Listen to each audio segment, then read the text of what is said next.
Okay, we're ready. You're right, John. All right, welcome, everybody. I'd like to call the Madison Planning and Zoning Commission meeting of October 17th, 2024 to order. We have one public hearing scheduled for this evening, so I want to take 30 minutes to review the process for public hearings in the current hybrid format of our meetings. Janet, can you hear us okay? During the public hearing, I insist that we treat each other respectfully, do not interrupt, and follow the required structure of the meeting. Everyone will be given a fair opportunity to hear, review, submit, and comment on the testimony and evidence the commission will use to render a decision. All speakers must be recognized by the chair before being allowed to speak. As a reminder, we on the commission are here to listen and ask questions of the applicant. We should refrain from conversations with attendees. And I ask that all cell phones be silenced during the meeting. Steps for conducting a public hearing are as follows. Step 1, the applicant will be invited to present the application, explaining to the commission and others present what is being requested. The applicant or staff will share all application materials on the screen as needed. Comments of town agencies will be read for each application if there are any. Step 2, commissioners will ask clarifying questions. Before speaking, each commissioner will be recognized by the chair. Step 3, attendees will have an opportunity for clarifying questions and comments. Anyone who wishes to speak must raise their hand and be recognized by the chair before they speak. For Zoom attendees, please raise your hand through the Zoom platform and wait to be called on and unmuted. As this public hearing must be recorded, attendees will state their names and addresses before asking their questions or making statements. According to Connecticut land use law, cross-examination of persons testifying is allowed, but cross-examination of commissioners is not. Step 4, the applicant will have an opportunity to address any questions or concerns raised by the public or commissioners and must be given the opportunity to speak again without interruption. Once the public hearing is closed, the applicant is free to leave or remain for the balance of the regular meeting, during which the commission will try to reach a decision on each application. Each applicant will be notified in writing as to the decision of this commission and has a right to appeal to Superior Court if desired. Decisions of this meeting are available the day after the meeting by calling the Land Use Department at 203-245-5631 after 9 a.m. All actions taken tonight by the commission will be by roll call. All commissioners and staff will identify themselves for the record before speaking. Seated this evening are members, and this is Mike in alphabetical order, Mike Bogda, Jeff Downs, John Duza, Bob O'Connor, Janet Peckinpah joining us on Zoom, Andy Rubin, and myself, Carol Snow, Chair. Staff present this evening is Erin Mannix, Town Planner. This meeting is live streamed on YouTube and will be made available on the town website for viewing. And the Town Planner will now read the legal notice. Actually, do you need to, Erin, if it's a continuation? No, we don't, because it's a continuation. We already read it on the evening. Great, the hearing okay. Opened. So we'll jump right into the agenda with our public hearing, which is 24-28, 454 Horse Pond Road, map 84, lot 28, zone RU1, owner 454 Horse Pond LLC, applicant Mac Building LLC. Petition for zone boundary change pursuant to section 27 to change the designation of the land from RU1 district to open space conservation district for a 4-lot subdivision. And this has been continued from our October 3rd, 2024 meeting. Thank you. For positioning, Madam Chair, just before you start, our microphone is here on this. I'm happy if you're sharing. These are the same plans that we have as PDF, so I can screen share them for attendees who are remote, and then the commission can look at the paper or the screen. Okay, thanks, Erin. Good evening. Good evening. My name is Chris McKeon. My office is at 900 Chapel Street in New Haven, Connecticut. I live here in town at 31 Hotchkiss Lane. I am here tonight on behalf of the applicant, making 2 applications, really. The first, which is the cause for the public hearing, is a zone change application under our regulation, section 27, which allows for an open space conservation district in which a subdivision can be applied for, which is the second application, and they come in tandem. This particular application was before your commission on an informal basis last summer to seek some input and feedback. The project has been shaped and changed since that time. We filed the application, which was received in August. It has been continued while we continue to refine our presentation tonight. Since last summer, when the applicant was before the commission informally, I know of one other open space conservation district and subdivision that was approved by the commission, in fact, almost a year ago. And that was the subdivision at Barberry Hill Farm, the back rear corner of Fort Path and Stony Lane is now an open space conservation district and subdivision. There are several throughout the town. I don't know if you took a look at the zoning map, but a lot of neighborhoods you probably know and are familiar with are in fact open space conservation subdivisions. The project engineer from the get-go is Bob Doan, and I'll turn the floor over to him shortly. He has been before the commission last summer on an informal basis. He also went through the inland wetlands process, which was involved and resulted in a thorough and detailed approval of not only the favorable recommendation of the subdivision, but an actual regulated activity permit to allow for a wetland crossing, which is important to this particular subdivision because it is a centralized access and infrastructure, and it allows for a more condensed or cluster of housing, which allows for the open space to be preserved. In this case, 61% of the site that's open space.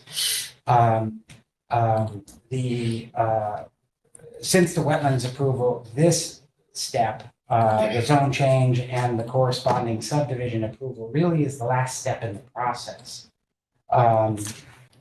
So Bob Doan will address you first, and then I wanted to explain what we've done over the last several weeks, which is we sought the input of outside and independent professionals, both from a planning and zoning compliance perspective, but also in this sort of unique circumstance, there's an environmental and ecology and soil science and other environmental angle here, because the purpose of the regulation is to allow for smaller lots with homes on them.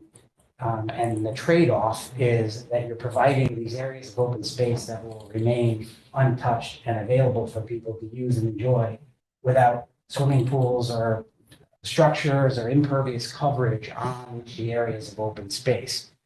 That review was done by SLR International Corporation.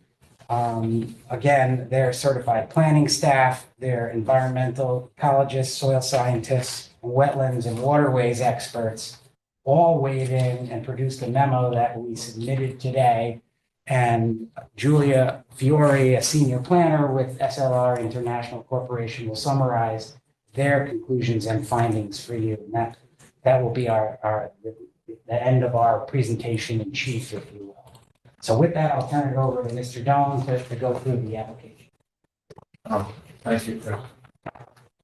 Good evening. I'm Bob Doan, professional engineer and licensed land surveyor. My company is Stone Engineering, located in Centerbrook. And I've been working at engineering and surveying since 1966, and became a partner in 1982 with Radcliffe Engineering, and they bought them out in 1990 and started Doan Engineering. So we've been at it quite a while, but I'm here before you as is Chris, to present a zone change application for 8.8 acres located at 454 Horse Pond Road. And on this, before you is a plan that is part of it was attached to the application that circles the perimeter of the 8.8 acres and simply labeled zone change on the plan. We have provided a legal description, meets and bounds description of the zone change, and we have sent the required notices to all the adjoiners within 500 feet of the boundary.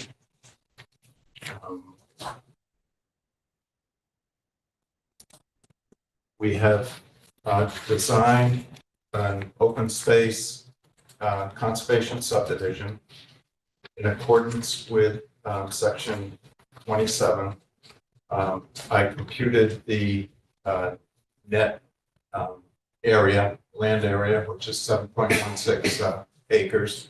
Those calculations are on the left-hand side of the page.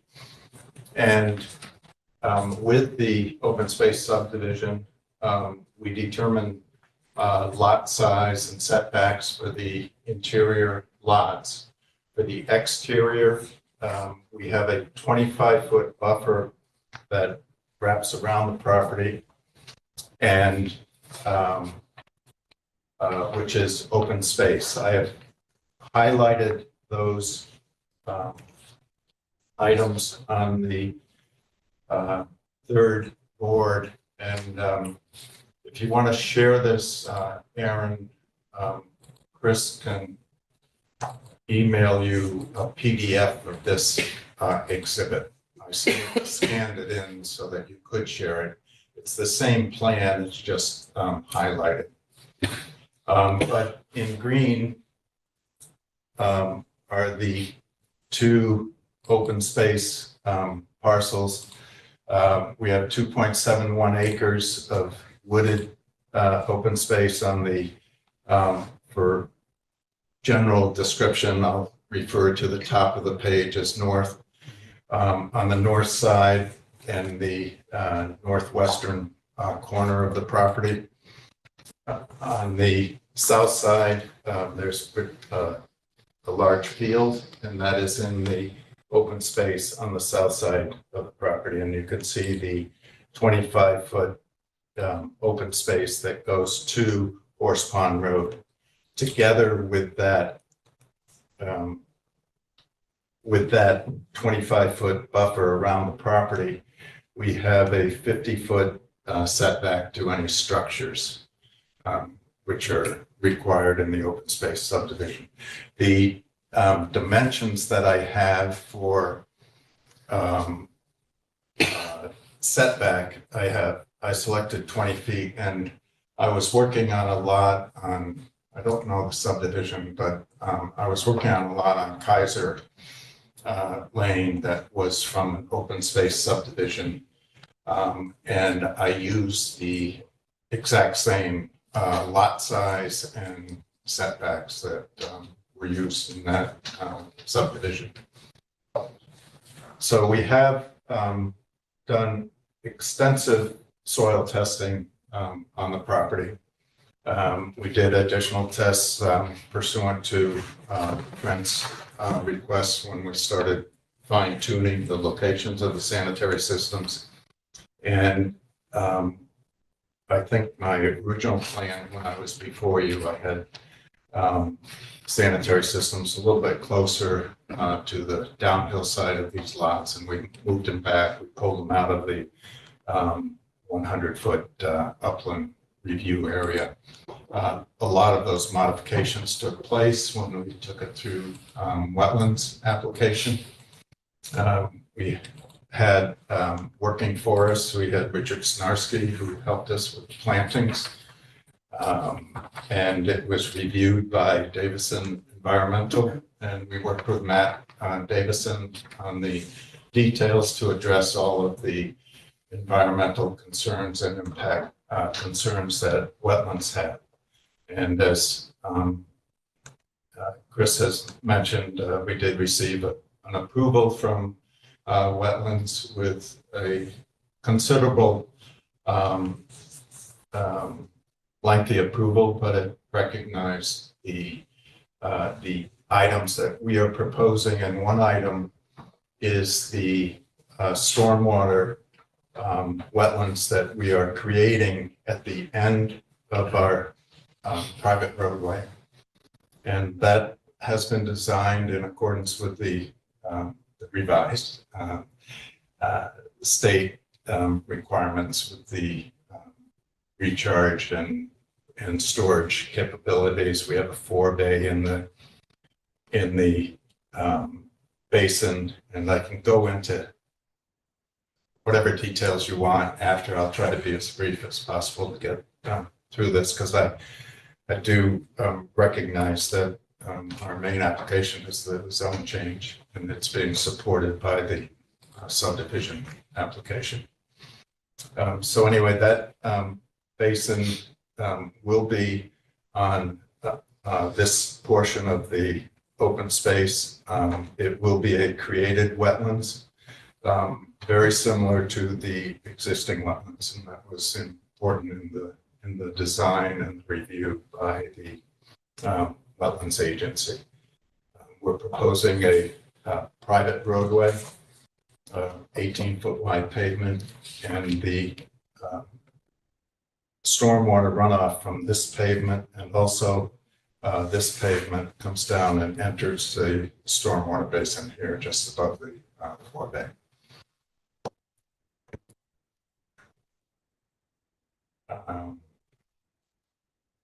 That's about it. We have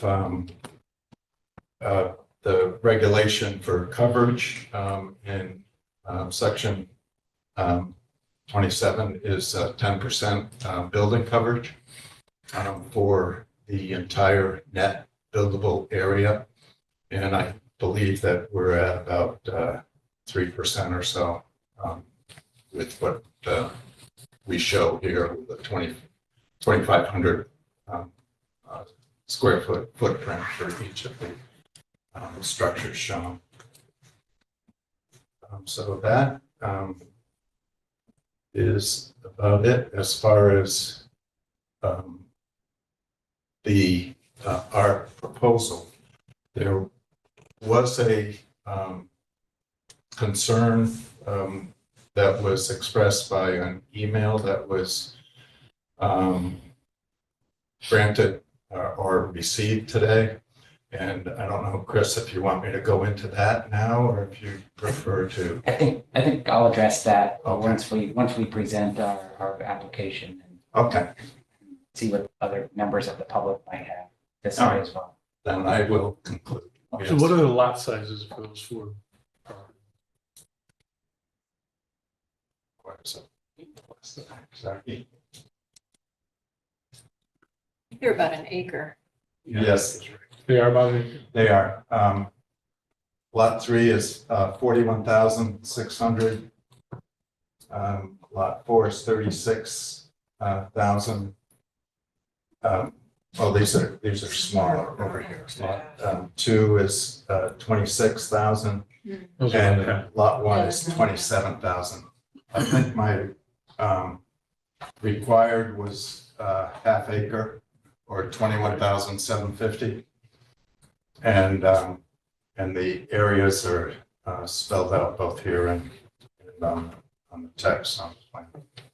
In that same vein, just so I'm clear, I read and then heard, I believe Attorney McKeon say that this was 8.8 acre property. You referenced something of 7.16 acres. Is there a difference in the building lot versus the Yeah, lot? what we have to do is run through the calculation from gross land Gross, area is 8.8. And you have the 8.8 less wetland area and less 5% for roads, and that results in 7.16 acres. And that becomes your net land area. And then from the net land area, you divide by the underlying zoning, which is the 80,000 square feet, and you get a number of lots. And then in your regulation, you have a additional 20%, and that's gets us from 3.9 to 4.68 units allowed. Okay, and for the purpose of this plan, a unit. Help with the math. Yeah, a unit is a lot. No, there's already a home existing, right, on the home on the northern end of the property is already built, or is that different? This is a separate lot, Oh, okay, all right. and this is under construction, but you bring up a good point. We do have the opportunity, it's really not part of the subdivision, but it's the same owner. And so we have the opportunity to access this off of the private road and bring them into the fold also. Now it makes sense, because that was originally listed as like a 10-acre plus site. Oh, yes. Yes, okay, got it. They were tied together at one time. Got it. They're not now. This was the Daniel Hand property that Right. the house was torn down. Yeah. The barns. Well, I drive by it every day, it was blight, so Yeah. it's a good thing. Oh, yeah, it was definitely not salvageable, unfortunately. So, John Morgan here, the open space, how will the open space be, who owns the open space once we make the zoning change if we do? I'll defer to council. Yeah, I can address that. So the section 27 specifically gives a number of ways to do it. You can do it by way of a grant to the land trust. In the most recent one that your commission approved, which is also allowed under section 27, is you convey the property to an association. And so the way it will work here is the open space will be subjected to deed restrictions in terms of what can or can't happen on the open space. That deed restriction will also encumber the entire subdivision such that if you buy a lot in the subdivision, you're taking subject to those restrictions. One of the provisions will require you as a lot owner to be a member of this homeowners association.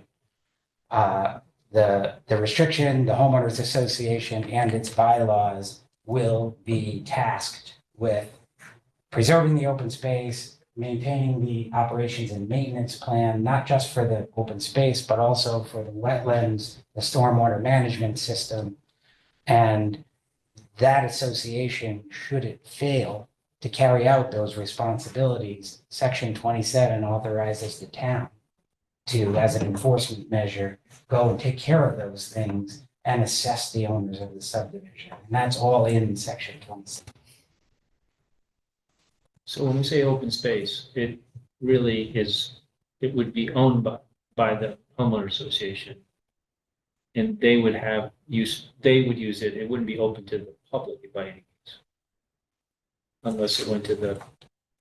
That's correct. conservation. That's correct. I tried to, just before I came here, I looked at all the open space subdivisions in the town. I'm familiar with a lot of them, but I'm not sure any of them have their open space accessible to the public.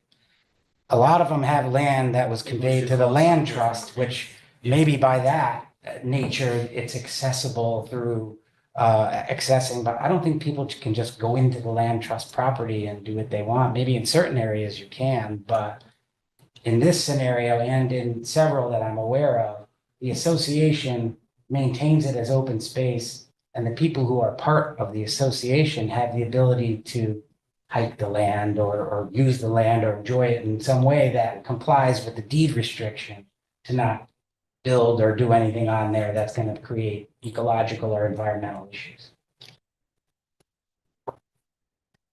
Following up a little bit on this, I have a few questions actually, but first, just you brought to mind, I think there's horse pasture, or there was down in that There is. lower corner. And Yeah, you can see it. Yes. so will they still use that? No. There is a wire fence that we show on the property as part of surveying requirements. We do show encroachments.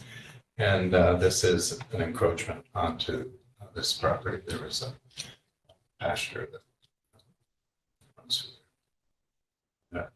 That will be addressed. Meaning that they won't have access to it. Well, future. Yeah, that's the intent. Uh-huh. Another question, maybe don't sit down quite yet. That's fine. You're showing some of the tree buffer, and I think that, that's been a concern about how many trees would be lost to this development, and I understand there's sort of an open field area where the old barns, and there's like a cow milking barn down there. But up to the, That's right. like to the north, I mean, your north is angled in a weird way, but like the northeast, This- yeah, up This in one. there, that's pretty much all wooded right now, isn't it? That's correct. And so you're showing some, I think you're delineating some of the edge of the canopy, tree canopy there with those kind of scalloped lines around the three units, unit 3 Oh, and yes, 4. yeah. Mhm. Yep. Those are the, what we anticipate are the clearing limits, if you will. Okay, And we are obligated to go back to the Wetlands Commission. Actually, it's a subdivision. We have to prepare individual site plans for each lot. Right. Once we know the exact features of the house, et cetera. So we'll be able to fine tune that. But right now, I just have it wrapping around the sanitary system and running across, picking up the well. yeah, because with those septic systems moved to the backside of those units, you're taking a bite out of the tree canopy there. Yes, yeah. Yeah. And then are there And it's- trees down on the lower, sort of the eastern? There are trees in this area. I do not show the existing tree line. This is predominantly field. This is open. But you won't be clearing that. No. None of the area inside. This is mostly field in here. There are some trees in here that will be taken down. But this is mostly field, and we are simply with the deep area here. This is a deep water section. This area of the wetland basin will replicate this very nice wetland area here that is essentially hay growth and grass. It's part of the field that was maintained as part of the field. I'm sure it was hay when you could drive the tractor through there. Yeah, it's a nice feature, and we hope to replicate that with these. And then speaking of the wetlands, you're putting a driveway right across. Mhm. So is there a culvert? I probably should have read more into the That's all right. No problem. inland wetlands. or- It is a three-sided concrete box culvert. So it has an open bottom. It is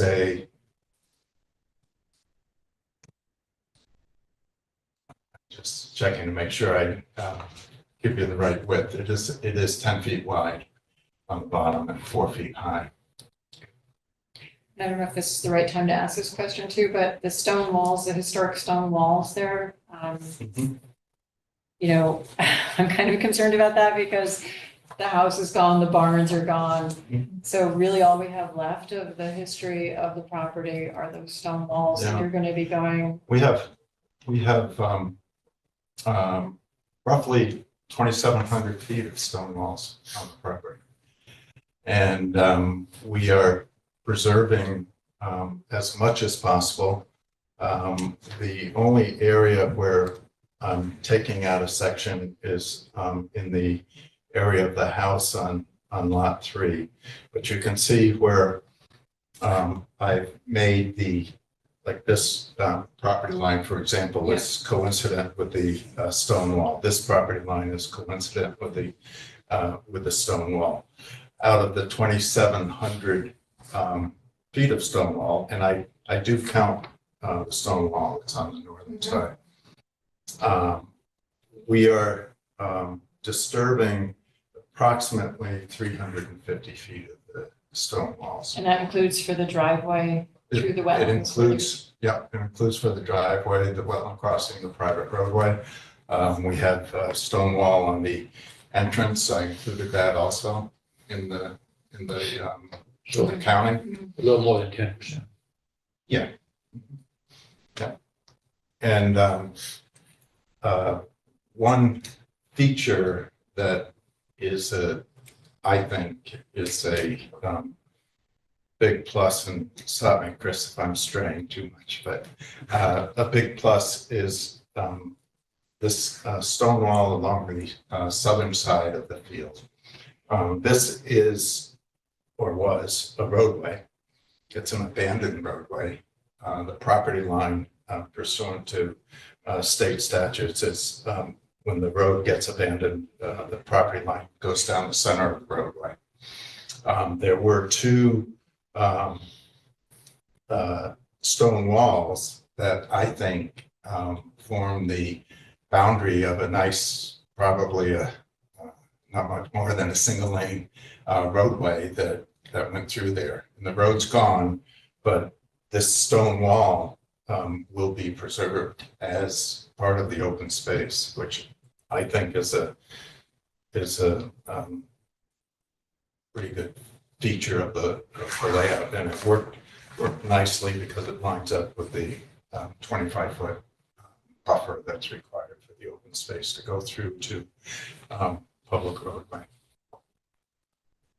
Thank you. Okay. Yes, sir. Mike Bugda, how are you addressing the needs for emergency vehicles for university egress? Yes. Could you repeat that question? I couldn't hear I it, can sorry. repeat it if you want. Yeah. Emergency access and egress and emergency vehicles. We do have a Hammerhead cul-de-sac, and I will, I set it up where the length of the cul-de-sac and their inside radii, emergency vehicles, 18-foot wide roadway. Emergency vehicles can come in and they can make this turn. If need be, going to the houses, we have a 12-foot wide driveway, and it can gain access into the driveway. It could do a turn, or a lot of times, they come in and then they end up backing out of a driveway, but they have room to make this turn in here. I've set it up for a 40-foot long single unit emergency vehicle.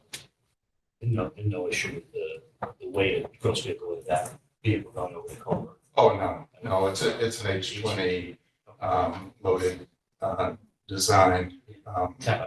It's precast concrete. I think the section itself, it's in our attached plans, but I think it's about a 10-inch thick, maybe reinforced concrete slab. But yes, it's definitely can support H20 loading. So, Janet, I'm sorry. Oh, Janet, you have a question? Go ahead. Yeah, I think Janet had her hand. You need to unmute. Yes, I do. Sorry, I can lower my hand. I may be confusing this with somebody, Attorney McKeon, who came before us before. But wasn't this supposed to be a private thing? Like the person who already has a house there was making these lots for members of his family? And now this is going to be made available to the public, so the general public will be able to purchase these lots? Is that what I'm understanding? No, The I think subdivision? you're thinking of the subdivision on Durham Road that Jim Portley came Yeah. before us, where he created. Oh, okay, sorry. Okay. So this is, I'm confusing that. All right. I'm sorry. So these will be made available for sale to the general public? Yes. The lots, the 4 lots. Okay, thank you. So if I understand, and I noticed it here, but one of my question was, if we didn't do anything, because it's in our U1 district, by rights, the applicant could put 3 house lots with, basically without us having to do any sort of a special district.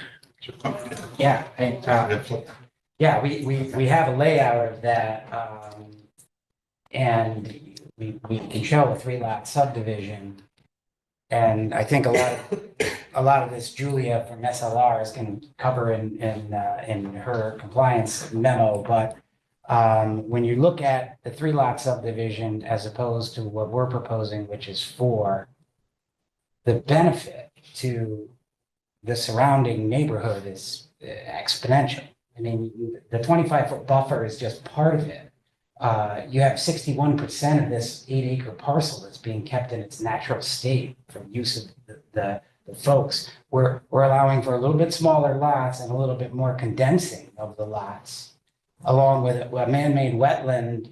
So you're clearly, the intent of the regulation is to create a community and have open space in the community.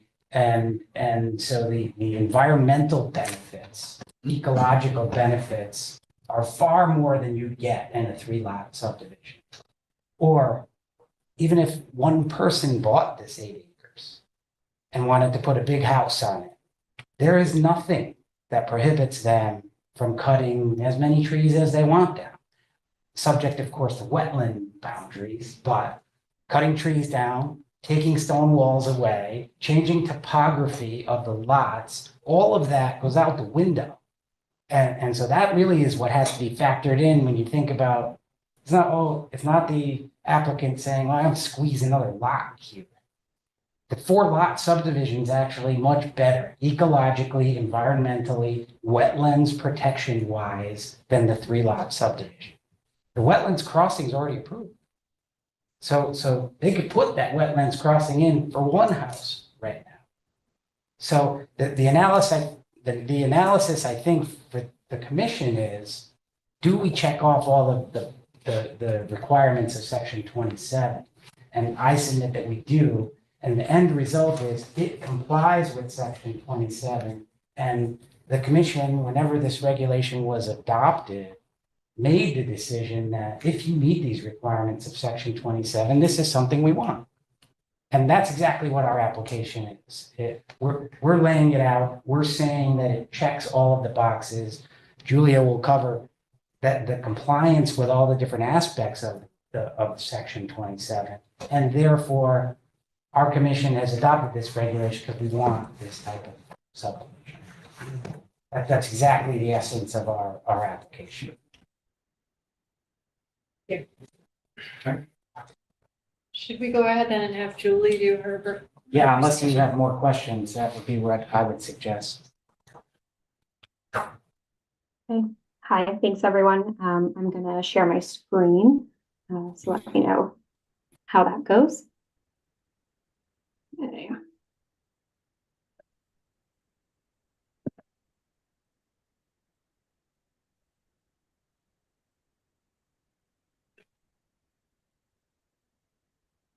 Are you seeing my my screen? Yep. Yes. Okay, great. So thank you for your time tonight. My name is Julia Fiore. I am a senior planner with SLR Consulting, which is located at 99 Realty Drive in Cheshire, Connecticut. And I am an AICP certified planner, and I will be going over, as Mr. McKeon presented, the consistency of the project with section 27, as well as with the your plan of conservation and development goals. So just an overview again of the proposal. This is for the Open Space Conservation District, zone boundary change from the RU1 district. The proposed project would have 4 lots, conserve 5.39 acres or 61% of the site, and would also preserve the majority of the historic stone walls on site. So the required analyses and what's required for you all as the commission to consider is the consistency with the Town of Madison Plan of Conservation and Development, and with compliance with section 27 1.1 of the zoning regulations. So prior approvals, the driveway and the crossing has received inland wetlands and watercourse approval. That was approved in June. And there were some additional requirements of that approval, which would be complied with, and part of this plan, which includes open space delineation, so markers at 30-foot intervals to delineate the open space to prevent accidental or incidental intrusion. The creation of an open space maintenance plan that would be approved and reviewed. And again, there will need to be additional permits for site disturbance on lots 2, 3, and 4. So to start, this is the zoning compliance analysis that we conducted for the 6 purposes of the Open Space Conservation District, Section 27. So the 6 purposes are listed on the left, and then the compliance that we found is located on the right. So the first purpose is A, to preserve significant land area for open space, recreational, and agricultural purposes in perpetuity. So the project does comply with that by preserving 61% of the site, or 5.39 acres, which includes woodlands, wetlands, and open field habitat, which would be permanently conserved, as well as owned and maintained by a homeowners association. Purpose B, encourage more efficient development of land. This, as a cluster development, this is more efficient development of land with smaller lots to minimize land disturbance, tree removal, and impervious cover, and allow for things like shared infrastructure of the access road, driveways, and the crossing. Purpose C is to afford greater flexibility of design and placement of buildings. Again, the flexibility of the smaller lots and the clustering allows for that, like I just stated, the single driveway access and enables habitat protection and additional preservation of the stone walls. Purpose D is to preserve and protect exceptional terrain, natural beauty, or sites of historic interest from insensitive placement of homes, roadways, utilities, and appurtenances. So the site does not have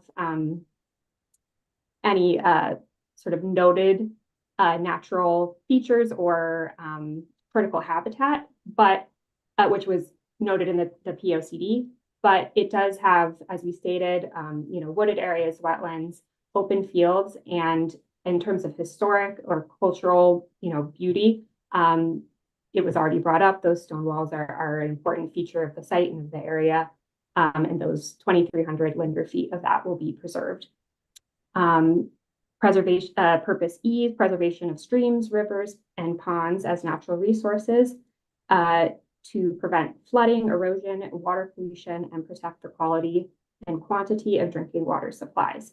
So the preservation of the open space includes both natural and vegetated stormwater renovation buffers.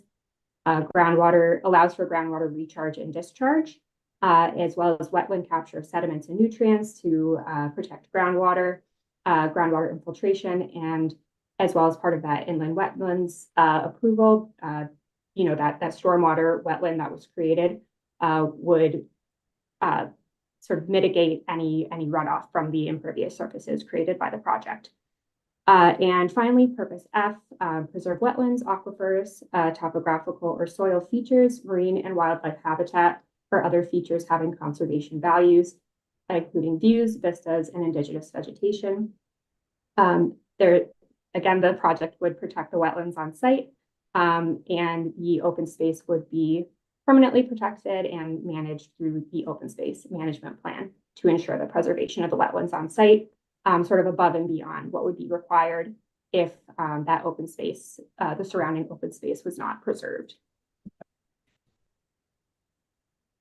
Okay, and then this is just an overview of the dimensional standards for zoning. Bob already went over a lot of this, but we did review his plans and to ensure that they did align with the zoning regulations, and they do comply in terms of parcel size, density, coverage, setbacks, height, parking spaces, and open space preservation, exceeding the requirements in many areas. Okay. So we know you recently adopted your new plan of conservation and development. So we also analyzed the project for consistency with the POCD. The zoning regulations specifically asked for consistency with the goals of the POCD. So I'll go through the 3 core goals of the POCD next. But just to start, we also wanted to show that the project also complies with the vision statement. So the vision statement's on the left. You envision a Madison that provides economic, educational, housing, cultural, recreational, and civic opportunities, establishing high and sustainable quality of life, community growth that welcomes new residents, safeguarding the integrity of natural and cultural resources through sustainable conservation.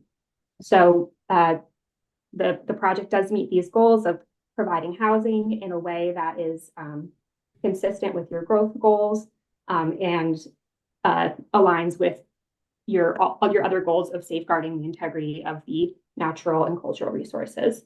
And it uses several conservation methods that we've already discussed in order to really maximize the benefits of this open space preservation. And as we had mentioned earlier, our natural resources scientists and wetlands experts did review these plans to ensure that the integrity of the open space and the benefits of these features, such as the stormwater wetland, the buffers, and ensured that important habitats and ecological functions remained on site. Okay, so this is the main analysis that is required. So the consistency with community goals. So these are the 3 community goals stated in your POCD. So exhibiting high vitality, connecting people to each other, to our history, and to the natural resources around us. So the project ticks those boxes in many ways. It's designed to preserve environmental vitality, as well as in terms of this type of cluster development, connection to your neighbors, the ability to enjoy open space together, and the preserving and enhancing the habitats on site, and the history in terms of the stone walls on site, those as well will be preserved. So goal 2 is sustaining a high quality of life and to be resilient in the face of current and future challenges. So the project was designed to allow residents access to quality open space, to minimize land disturbances, and mitigate, and in terms of resiliency, it's designed to mitigate runoff and to preserve the integrity of the wetlands, which we know are very important for resiliency. And then goal 3 is growing responsibly and offering all residents the opportunity to participate in growth. So this project is a great example of how to balance development and conservation. So creating, 4 new housing units while maintaining environmental integrity and preserving open space in a way that's consistent with your community. So yeah, in conclusion, our analysis found that the project is consistent with the POCD's community vision and 3 core goals, and also conforms with the requirements of Section 27 of the zoning regulations, and consistent with the purposes of the proposed open space conservation district. So thank you very much, and let me know if you have any questions. Julia, anyone have any questions for?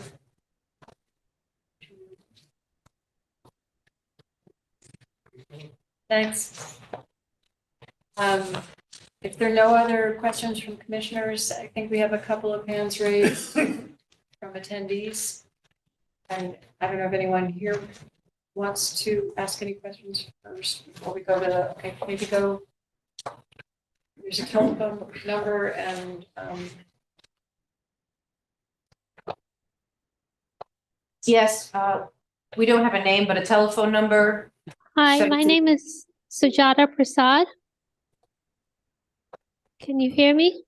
Yes, we can, thanks. Yes, could you Yeah. please provide your address for the record? Yes, I'm 50 Strawberry Hill Road, Madison, Connecticut. I'm adjacent to one of the places you're going to be working on. I am really concerned because the lot is very wooded, and I noticed that you were mentioning there's a lot of the area is going to be affected. And I get a lot of deer and I get beavers, there are salamanders. I mean, these are all things which are going to be disrupted by that whole area. I don't know how, because I'm looking at the area which is proposed is very close to my lot in my wooded area.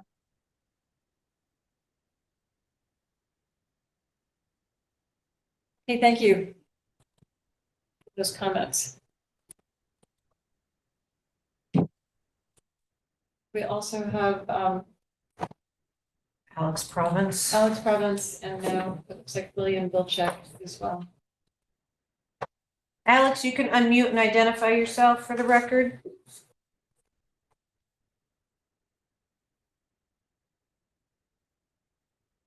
I give you permission.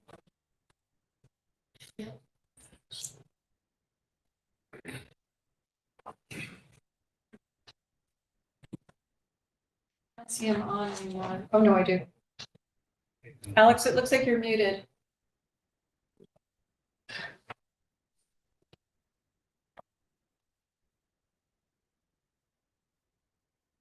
We could give him a chance. We could go to Bill Okay, and we can circle back to you, Alex, and see if we can figure out.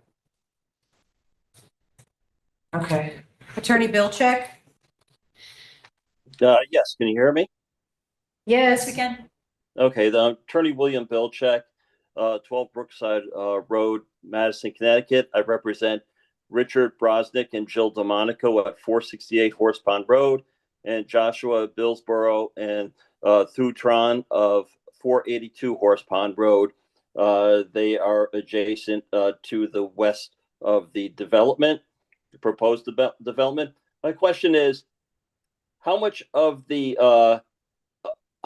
uplands is part of the open space that's going to be set aside as an easement?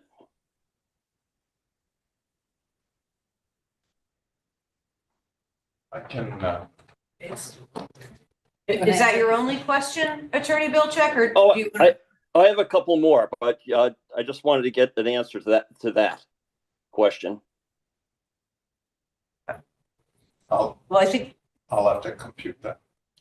yep, the applicant will have an opportunity to address your questions. Okay, and the other a follow-up question to that was, how much of the uplands is outside of the wetland regulated area?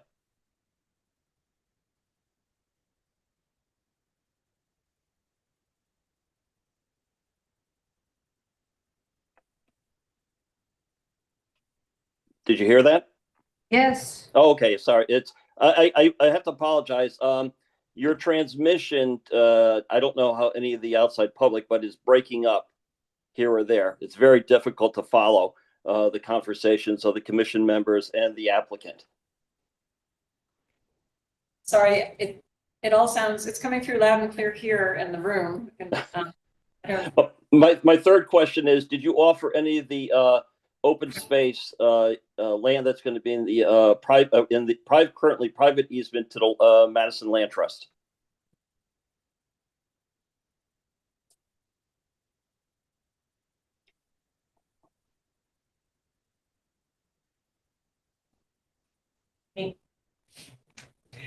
Was it just the three questions, Attorney Bilczek? Then I have a final question for Ms. Fiore regarding the regulation 27.1.1. The fourth part of the regulation is preserve, protect exceptional terrain, natural beauty, sites of historic, and so forth and so on. She claimed that there's no critical habitat.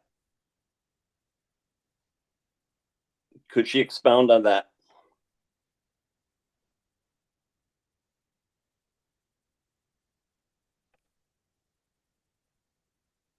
I can expand on that. Go ahead. There's an NDDB report attached to our application which says that. So I would also add that all of those questions, to me, seem to be more appropriate at the Inland Wetlands Agency. And in fact, I believe Mr. Belchev was at that hearing and raised those questions. And the Wetlands Agency approved the application for not only the regulated activity permit, but also favorably recommended the subdivision over that objection back in June, and no appeal has been taken. So I'm not sure anything we do here tonight, regardless of what your opinion is on the application, can undo what the Wetlands Agency has already approved.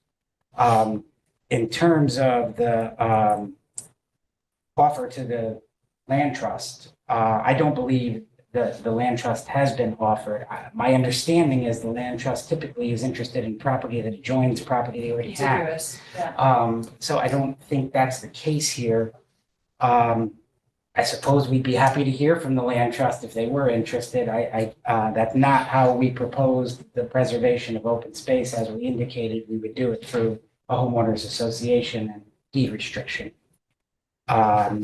And then again, with the questions about uplands and open space, I don't know the calculations, but I do know and am very familiar with the prior application. I think it was the last one before the commission, the Barberry Hill Farm open space conservation subdivision.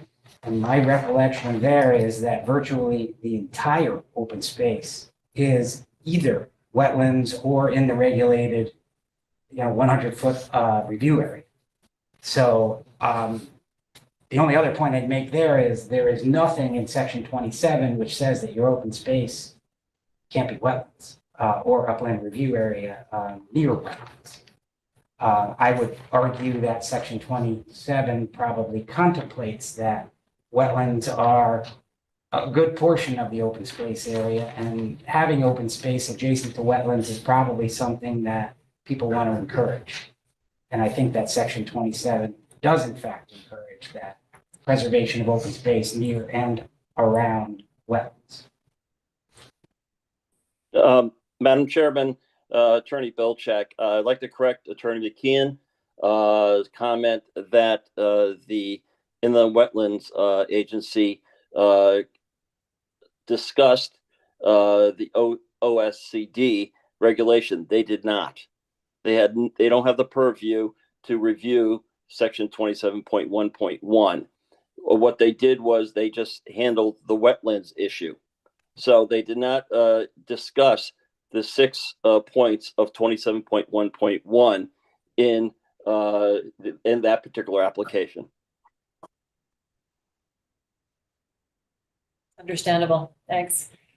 I also just want to say for the record, we have a copy of a letter from Attorney Belcheck that it looks like it arrived this afternoon at 3:25.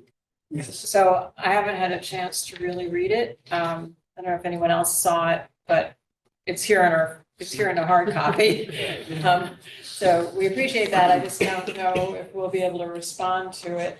Just one point of clarity. I Yeah. thought we were talking about the habitat and the impact of the habitat. I thought that's why the meeting within the wetlands came up, was discussed in that context, not about the actually section 27 of the regulation. Is that a misunderstanding?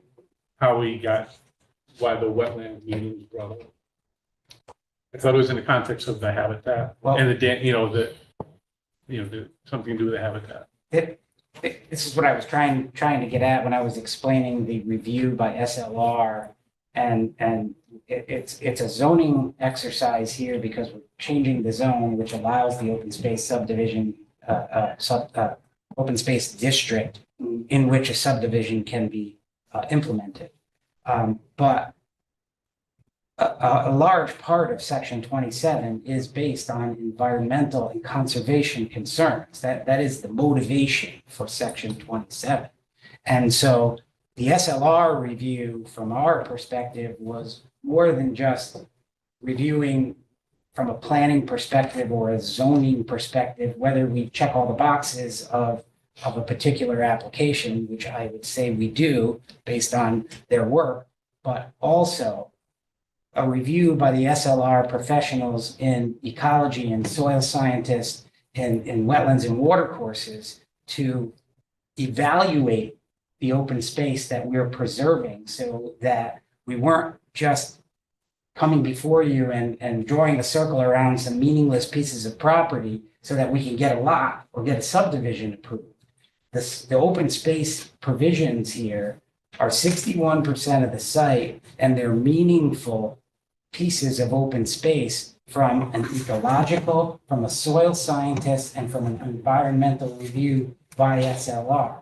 I would add that the Wetlands Agency is referred a subdivision application. So the Wetlands Agency passed on this particular matter, the regulated activity permit for the crossing. But also with any subdivision application, there is a referral to the Wetlands Agency for review. And while I agree with Attorney Bilczek, they didn't go through the purposes of Section 27 to see if they've been met. That's the commission's, your commission's job. But their very first finding and recommendation is that the applicant has demonstrated the designation of 50% gross land area as open space pursuant to Section 27.1.1 of the regulations. That was part and parcel of their favorable recommendation of the subdivision to your commission.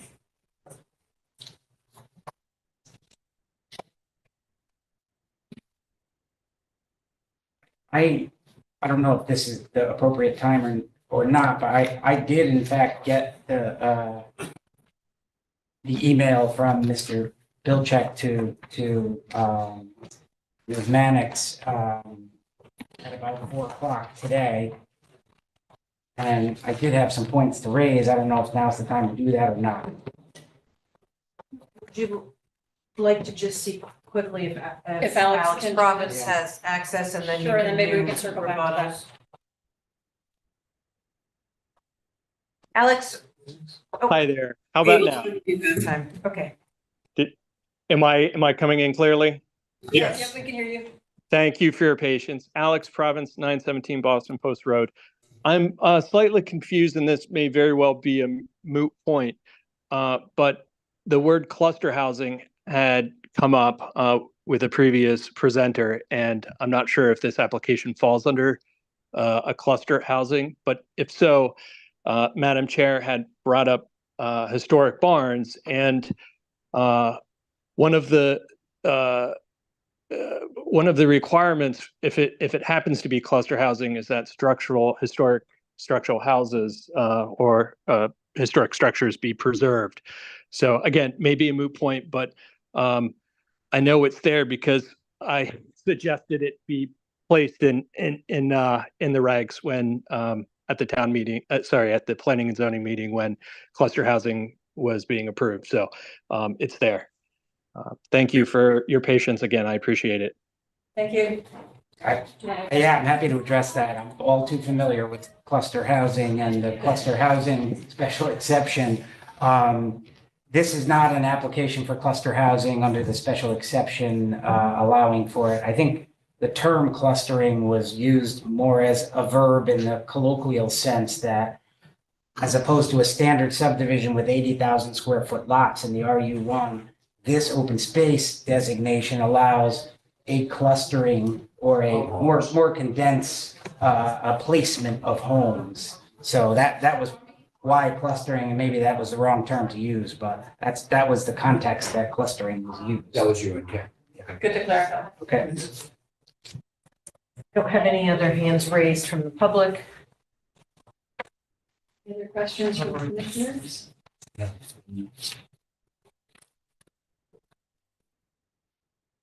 Any other, Attorney Bilczek has his hand raised again, Madam Okay. Chair. Attorney Bilczek? Yeah. Once again, Attorney Bilczek. Are we going to get a copy of the SLR report? I understand Ms. Fiore did verbally explain the report, but my understanding is from Attorney McKeon that it was submitted just before the meeting. It is online Okay, as part of the document records and has been since earlier this afternoon. because I was on, I checked at 3 o'clock, it had yet to be uploaded. Oh, well, I think it was there this morning, at least. No, it wasn't. Oh, you're right. It did come in this afternoon. It's under SLR technical memorandum. It is online. Okay, as long as we're able to, and once again, the public hearing will not be closed until the public has the opportunity to read that report. Closing of the public hearing is at the discretion of the commission. Okay, thanks. And today is without an extension from the applicant, the commission would need to close the public hearing in 5 days.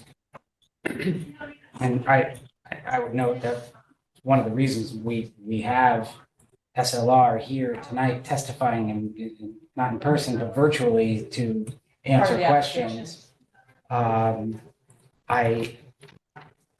guess I understand and appreciate that the report wasn't filed until today. However, the burden is on the applicant to prove that we're entitled to the relief we're seeking. I would note that we have been on the agenda, I think now 3 times. And we postponed so that we could develop our information and present it to you in a way that made sense and hopefully answered many of your questions. But by the same token, I was advised of potential opposition points at 3:25 today, despite having been on an agenda now 3 times. So that's sort of the nature of how these proceedings work. I'm sympathetic to it, but I deal with it all the time. I'm prepared to address what was sent in at 3:25 today. And I think that I'll do that right now since I'm speaking. The open space, there were a number of points made in the email. Many of them are just incorrect, such as showing a layout with 1 acre lots. I'm not sure what that even means. The minimum lot size in the RU1 is 80,000 square feet. The open space requirements are laid out in section 27 in great detail. And nowhere does it say that you need to have public access to the open space. I don't know where that concept comes from. Much of the nature of the letter is, to me, an opposition to what already happened, namely the wetland crossing which was approved. I know, having reviewed the record and the minutes of the prior wetlands approval, that Mr. Bilczek was at that wetlands hearing and did present opposition. There's also an assertion in there that only 2 lots can be obtained on the 8 acre parcel. I don't know where that information comes from, but as Mr. Doan's map shows, 3 lots can be laid out in a way that, in my opinion, is much more offensive in terms of what a lot owner could do after the fact than what would occur if the 4 lots in an open space subdivision are approved. The SLR analysis, to me, proves that any other proposal, whether it's for 1 lot, 2 lots, or 3 lots, under more conventional subdivision or development, that is somehow more helpful and preservation of environmental factors or kinder to the environment is just hogwash. It's just not true. This subdivision application in section 27, if you meet all the requirements, which I believe we do, is more environmentally friendly to the site. Nothing, as I indicated earlier, nothing would stop the owner right now from going and clearing trees or getting rid of walls. They're coming to you and saying, we got a better idea, and this is it. The allegations about ecosystem, and I guess this ties into Ms. Prasad, I think her name was, and she has a written objection on file about habitat and wildlife. And again, I would point to the NDDB report, which is part of our application, but would also remind the commission that as part of the wetlands application, Davison Environmental did a review of the ecological and environmental impacts. We also took the additional step of having SLRs, environmental personnel and professionals, review those very issues. So I think we've done our homework and we've presented to the record that this is ecologically and environmentally a better option.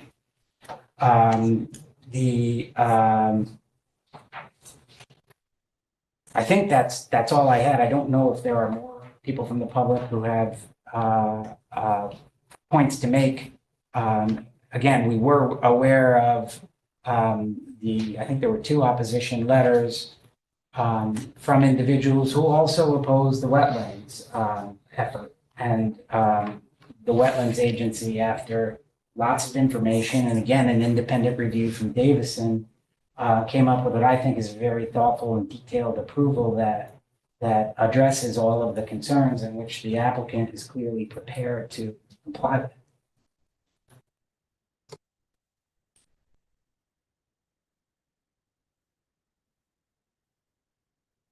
Thank you. Any other commissioners? Would anyone like to make a motion to close the public hearing and move to deliberation? I'll make a motion to close the public hearing and move to deliberation. John Morgan, second. Any further discussion? No. Okay, so move to deliberations. Comments, questions, thoughts? It seems like the question before us is whether to approve the 4 houses with the guidelines, safeguards for the environment, right, versus not, which means between 1 and probably 3 houses, which wouldn't have the same safeguards Protection. and protections. So seems like it's pretty clear. I agree. I'm reading the opposition from Attorney Bilchik, and I don't understand some of the things he's saying. In the event, the applicant is backed up very clearly and cogently with the application, especially regarding the section 27. Agree. What John said. Said anyone else? You brought that together nicely, John. Yes. John, you did so well. Would you like to make a motion Sure. that we approve? And we do have a draft. Let's see what we can choose. We just don't want. It would be the open space. Yes. Yeah, what is to the next? Assuming that we approve the change, the first change. Sure.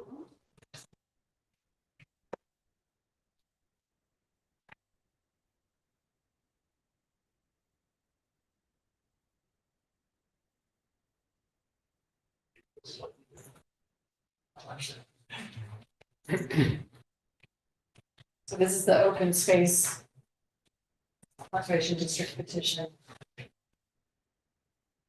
Petitions first. Right, section 27.11. Yep. Okay, sure. I'll make a motion. Would you like me to read it? Yes, please. Okay. Voted that the Madison Planning and Zoning Commission approve application number 24-28, 454 Horse Pond Road, map 84, lot 28, zone RE1, owner 454 Horse Pond LLC, applicant Mac Building LLC, petition for zone boundary change pursuant to section 27, change the designation of land from RE1 district to open space conservation district for a 4-lot subdivision as detailed and more further described in the application documents based upon the following findings. 1, the applicant has successfully demonstrated that the proposal is consistent with section 27.1.1 of the zoning regulations as the location and layout of the proposed OSCD are in conformance with the intent of and goal and objectives contained in Plan of Conservation and Development. The proposed OSCD preserves a significant land area, 5.39 acres as open space, and encourages more efficient development of land. The applicant has obtained favorable subdivision report and a regulated activity permit from the Inland Wetlands and Watercourses Agency. Furthermore, the location and scale of this development helps preserve and protect in perpetuity the surrounding natural resources, including inland wetlands, watercourses, more than 2,300 linear feet of historic stone walls. 2, the petition demonstrates consistency with section 27.2 of the zoning regulations as the subject parcel meets the standards required for OSCD designation, such as minimum district size, uses, density, architectural standards, yard requirements, and open space. 3, the approval of the zoning map change development plan may now allow the applicant to proceed with the subdivision application process. The effective date of this approval shall be November 1st, 2024. Thank you. Can I have a second? I'll second it. Okay, any further discussion? All in favor to approve? Janet, that's you too. Good, thank you. Unanimous. Thank you. Thank you. Thank you very much. So moving on to our pending applications, we have 24-29, 454 Horse Pond Road. It's map 84, lot 28, zone RU1, owner 454 Horse Pond Road LLC. Applicant Mac Building LLC. This is a subdivision application for 4 lots pursuant to section 27, the Open Space Conservation District. And again, this was tabled from October 3rd, but now that we've approved the district change, the petition, we can move on to the 4 lot subdivision. Does anybody have any questions, comments? Do you have to make a motion? I'll make the motion. Yeah, were there any, just to clarify with the applicant that there was no further. I guess I should identify, Chris McKeon for the applicant. I think, Thank you. I think we all Sorry to rush this. treated the zone change as part and parcel of the subdivision approval. It is a unique situation where you have a zone change that is based upon the ability to do a subdivision. So it's almost as if you've got to show you can do the subdivision in order to get the zone change in the first place. But I don't think Bob or I have anything to add in terms of the subdivision that we didn't cover in the prior application. Okay. Thank you. Nothing changed in the last 2 minutes. Not the last 2 minutes. Okay, I think that we're all feeling comfortable that we can go ahead with an approval.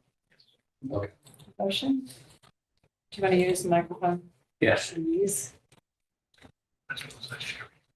The following draft resolution is offered, voted that the Madison Planning and Zoning Commission approve application number 24-28, 454 Horse Pond Road, map 84, lot 28, zone R1, owner 454 Horse Pond LLC, applicant Mac Building LLC, petition for zoning boundary change pursuant to section 27 to change the designation of land from X1 district to open space conservation district with 4-lot subdivision as shown on record subdivision map. Open space conservation subdivision prepared for 454 Horse Pond LLC, 454 Horse Pond Road, Madison, Connecticut, prepared by Dolan Engineering, dated November 27, 2023, revised in June 10th, 2024, with the following conditions. 1, the open space area shall be protected in perpetuity with a conservation easement as prescribed in section 27 of Madison zoning regulations. This conservation easement and maintenance plan shall be filed in the land records at the time of filing the record subdivision map. The effective date of this approval shall be November 15th, 2024, and upon filing of the record subdivision map. Thank you. We get a second, and there was a typo on the 15th. It should say the first. I apologize. November 1st. Yes, sorry. November 3rd. First. November 1st. November 1st. Sorry, November Mike. 1st. Correction, November 1st, 2024. Okay, great. Noted. Could I have a second? Second. Jeff, got it? And any further discussion? All in favor to approve the 4-lot subdivision? Unanimous. How about Janet? Yes. There we go. Okay, great. Thank you, Janet. Thank Thank you. you very much. Appreciate it. Thank you. And you're right, they should go hand in hand almost all at once. Section 27 We see says what it's a you're minimum at the same time. Exactly. Yeah, Thank you. thank you. It's good night. Next on the agenda is 24-32 Longshore Lane, map 25, lot 74-1, zone R2. Owner LFL LLC, applicant Lily Fogel, postal site plan to construct 6-foot wide stone and wood chip access trail to the interior of the parcel. And this was tabled from October 3rd. Do we have? Your applicants are attending remotely. Okay. Both John Paul Garcia is here, and Attorney Tom Crosby on behalf of the applicant Lily Fogel. Whenever you're ready to present. For the record, my name is John Paul Garcia. I'm a licensed engineer and land surveyor. Licensed to practice state of Connecticut, Principal Officer, 190 Fairwood Road, the town of Bethany. I'm here representing the Fogels in the matter of the construction of a path on their property at Longshore Lane. This has been the subject. Can I share my screen and I put the site plan up, or do you want to put it up, Erin? You can do it. That's fine. Okay, share screen. Where do I show? Share screen. Okay. Can you see the site plan? Not yet. Not yet. Oh, okay. Let's try it again. How's that? Can you see the site plan? Not yet. Maybe Aaron. Oh, there we go. something's happening. Yeah, we see. Got it. Okay. Is that better? Yes, it is. Yes. Okay, I apologize. If I need somebody to really help me with this stuff, I should get my granddaughter. Anyways, they own 22.5 acres approximately on Longshore Lane. They want to be able to maintain the backside of their property, which is over here at the rear of 78 Longshore Lane. So to that end, they want to construct a 5 to 6 foot wide path on the south side of their property, and it would be constructed of wood chips. We've already been to the Wetlands Commission, and we have a favorable approval. We've already been to DEEP, and we have a favorable approval. Both of those should be in your file. There's nothing of any great shakes about this. This is just a maintenance path. This is not a trail that would support a truck or anything like that. It will support a mower or an ATV, like a small, side-by-side or something, so you can get equipment in and out of the property. And that's basically what's in front of you. It's a fairly simple, straightforward site plan. Thank you. I do have a question. Would it be possible to somehow, I didn't even Google map the area? I just pulled it up. That's what I was. Well, here's the, I think I have, wait a minute, I think I have, Get a sense of where this is. hold the phone. There's like I 20 have- acres that I couldn't find, and there's no address I listed. couldn't either. I looked this also. So if you can, Erin, if you can pull it up, or Yeah, I have the aerial available, John Paul, if you don't. This is Maplewood, this is Longshore Lane. It's right next to the town property. The ball field's right here. The surf club is over here. Does that help? this helps a lot, because we couldn't see It abuts where the- this it abuts path the is surf club going. we're all I doing. apologize. I mean, you all know, because you're so familiar, but All right, and this path is entirely on private property, is The that path correct? is right here. I don't know, are you still, can you see this piece here? This Yes. is right here. Approximately. It's as tight as to the property lines we can get it, because that's the least impactful location. And like I said, we went over this with the Wetlands Commission. This site plan was for a 6-lot subdivision that was proposed for this. We're not doing that. I'm just using this as a location map. so most of this area is wetlands, both tidal and freshwater, is that Correct. right?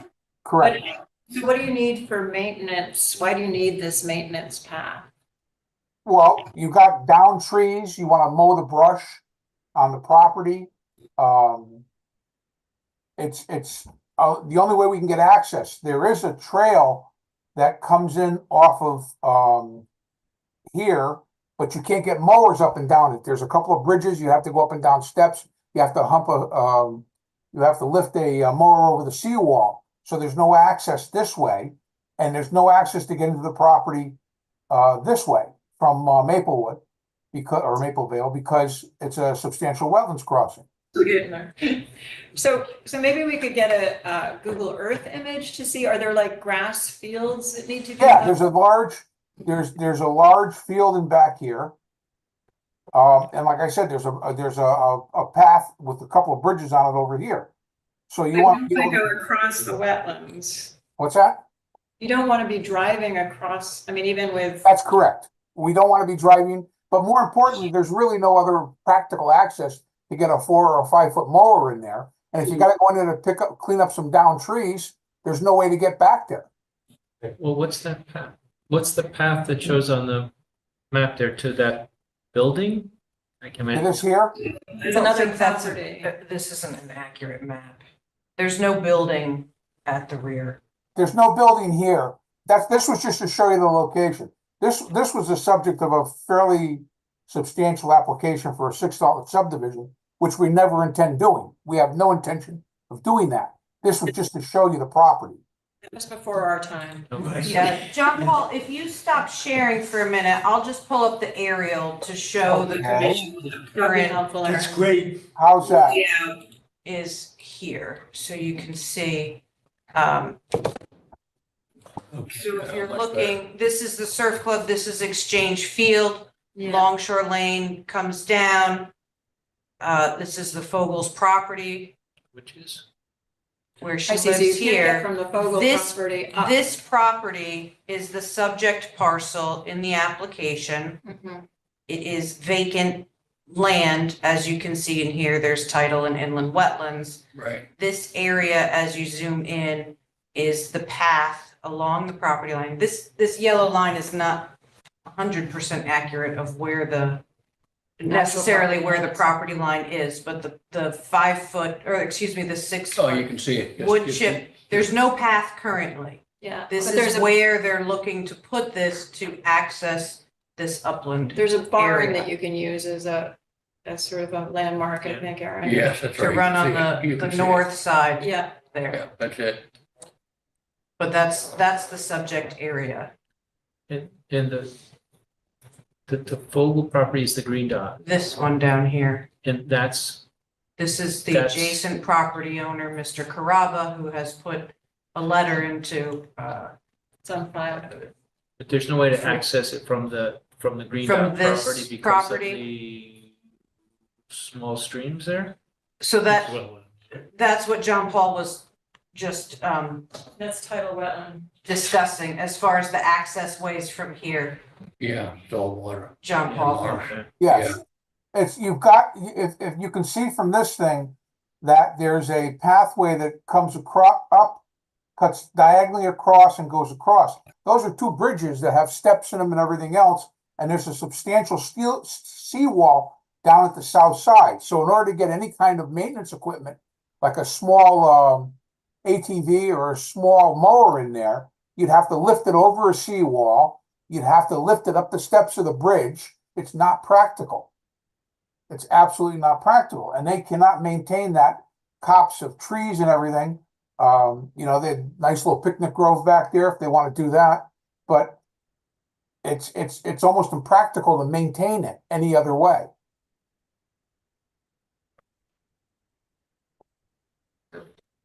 Okay. Okay. And again, DEP is signed off, inland wetlands is signed off. There's no substantial impact. Our experts signed off, the town's experts signed off. When we did the wetlands application, we had a couple of environmentalists, soil scientists look at it. There again, everybody said there's no impact.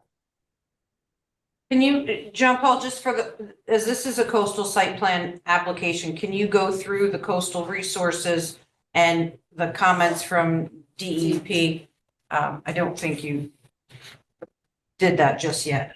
Okay, let me just get the letter, or do you have it available? He knows where this is, to at least speak to the details of the plan. Well, there's a beach at the south side of the property, which we're not going anywhere near. There are tidal wetlands, which we're not proposing to do any work in. There are, Phragmites, there are other, resources, but there's nothing. I'm sorry. Oh, somebody. There's no intent to do any work other than in the only refined upland area adjacent to Longshore Lane. There's no intent to have any impact on any of the other coastal resources. There's no intent to construct any other structures. The structures have already been constructed by the previous owner. So again, there's no impact to anything. And all we're talking about is a 5 foot, 6 foot wide wood chip path. DEEP asked if we can reduce it, and we can reduce it to 5 feet if we had to, because you're only talking about putting in a 48-inch or a 60-inch mower. You're not talking about bringing in a large machine. So we can reduce this to 5 feet if we absolutely had to, which is what DEEP asked, and we're amiable to that. And it's only wood chips. This is not a path that's accessible 24/7, 365. It's only for periodic maintenance, and it's designed to blend in harmoniously with the surrounding area. And if it gets flooded every once in a while in an exceptionally high tide, no damage, no harm, no foul. It's just an access path. Right. So why do you even need the wood chips? Why couldn't you just, if it's... You need some kind of a surface to at least establish. Then once the grass starts to come up, once the other stuff, you could mow that and you can maintain it that way. It doesn't have to be perpetually wood chips, but you need something to get the process started. If you just leave it as bare dirt and grass, you now start to run the risk of erosion occurring. So you want to have something to stabilize it.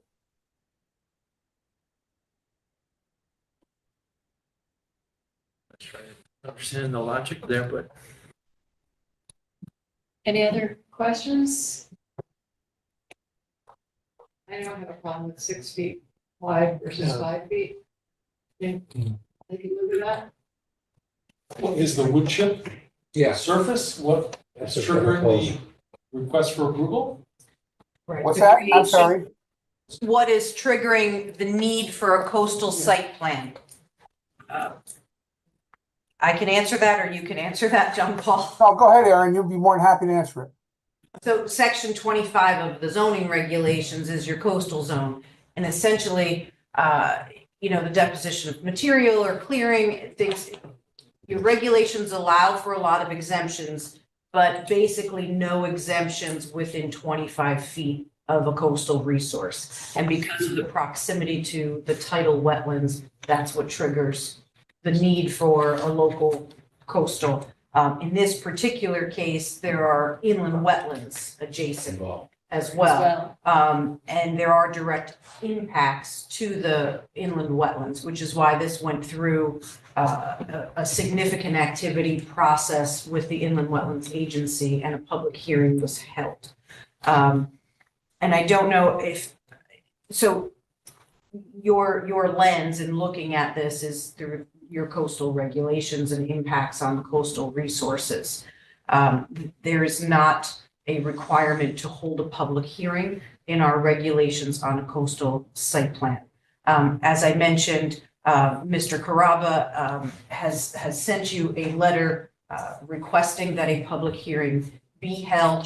Mr. Carrabba is here in the room as well. That is at the opportunity for a public to be heard is at the discretion of the chair when there is not a public hearing, but ultimately the decision as to whether or not to hold a public hearing comes from the commission. So this is your opportunity if you choose to address that at this time. I think that answers and then my last comment is that I did provide a staff report for you, basically highlighting what the coastal resources were, that are referenced in the application, as well as Deep's letter and your purview to review this. I have one question. Someone else asked before, but I don't think it was clear. This is, the proposed path is entirely on the applicant's property? Right. Yes. Yes. The subject property. It doesn't reach over into it doesn't, No. but, does it abut the neighbor's property? It's very It's- close. Yeah, very close. But it's not on the property line itself, it's. No. Right, Mr. Garcia can pull that plan up. Let me share the screen again.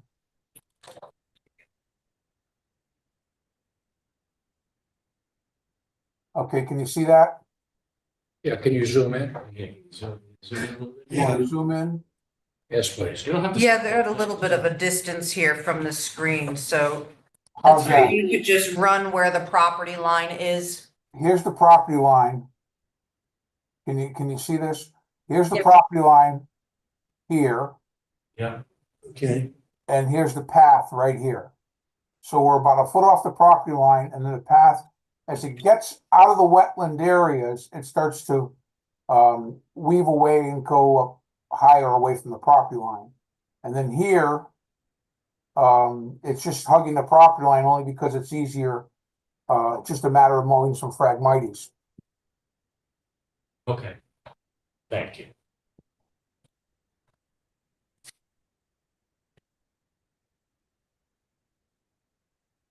Any other questions? I don't think we need to have a public hearing for this. But can you just, Yeah, but would you like to speak? am I allowed to speak? We're asking if you. Oh, sure, yes, absolutely. So first and foremost, I really appreciate everyone's time here this evening. Here, I live at 78 Longshore Lane, the property, excuse me, sir. This is our home. This is our home. This is our shed here. And as you saw in the letter that I wrote to you guys, this will impact my family very much. We purchased this property for the tranquility, the privacy, and the beautiful surroundings.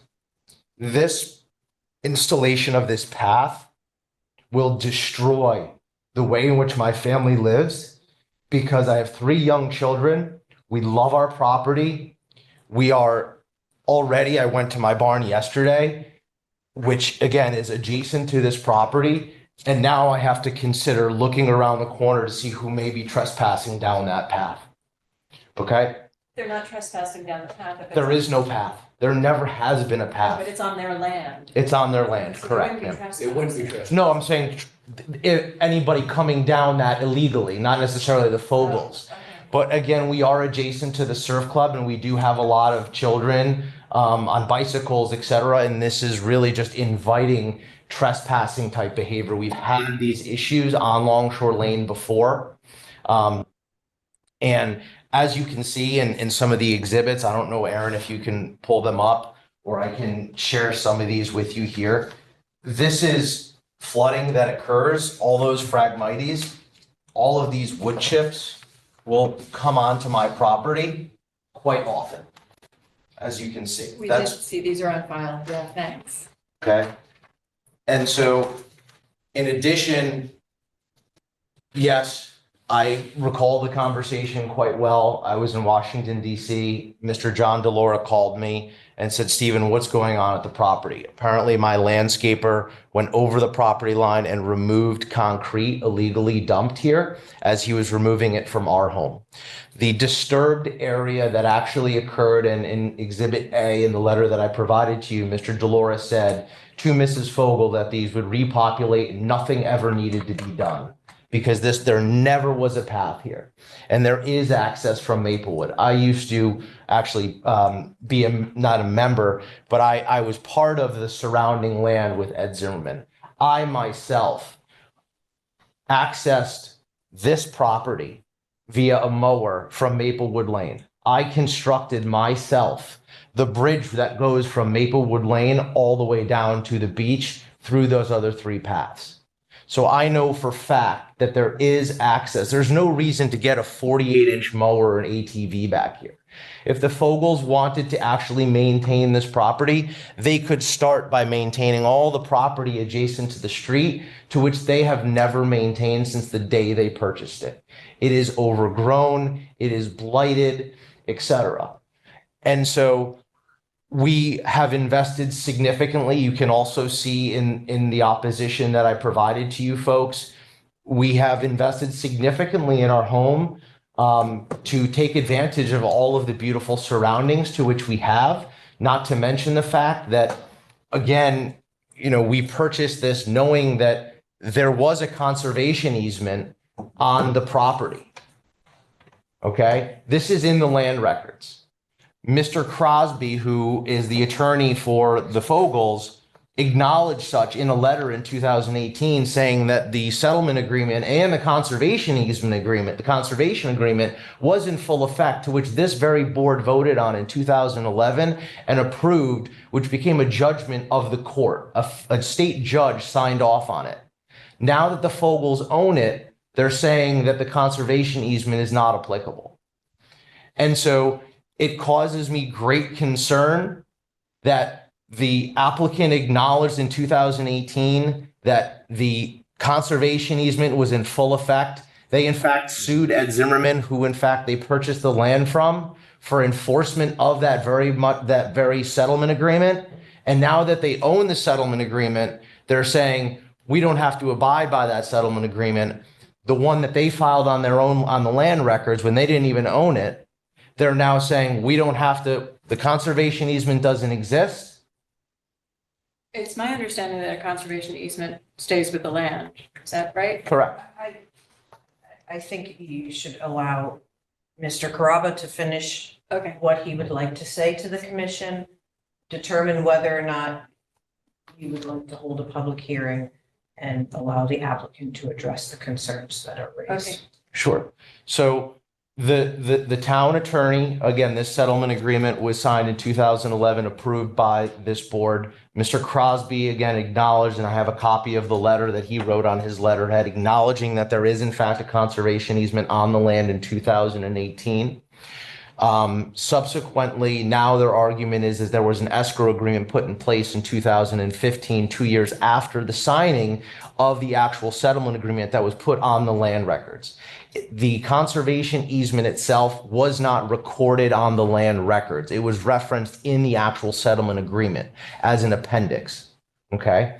And so we again purchased our home knowing that our home could be impacted negatively in this area here, because part of the settlement agreement included a hammerhead turn down there. So we purchased our home fully understanding and appreciating that it could be negatively affected over here in this southern corner.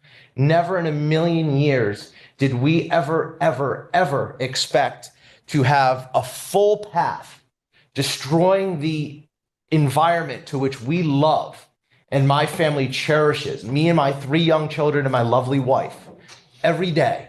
And now we're installing a pool, and now I have to worry about some peeping Tom watching my 2 daughters swimming with their girlfriends or something to that effect coming down this path.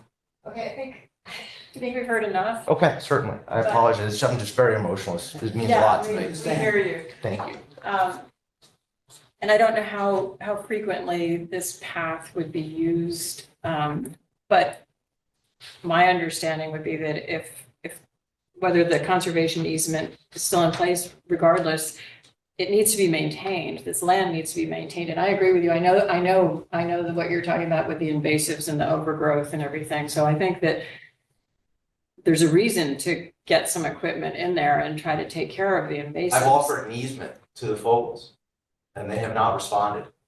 I've offered an easement. Okay, what's before us tonight is this application, and I don't think we need to have a public hearing. And yes, we did let you have a voice, and we appreciate hearing from you.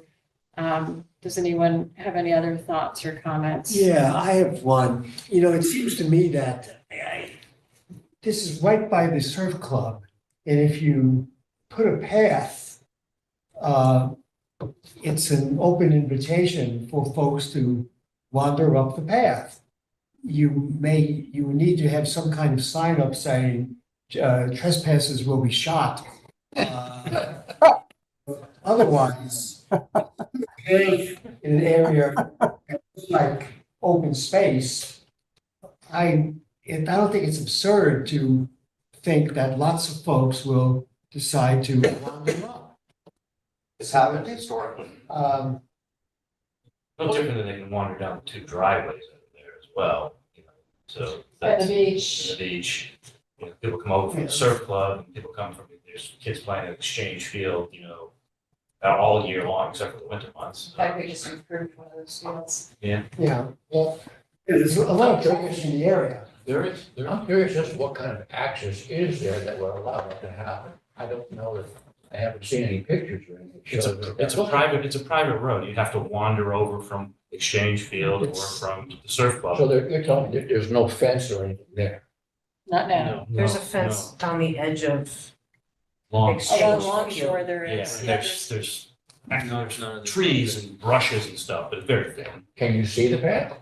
There's no. There's no. There's no Yeah. path. This is Yes, you would be. what Will the you be able applicant to? is proposing. If you stumble on it, yeah.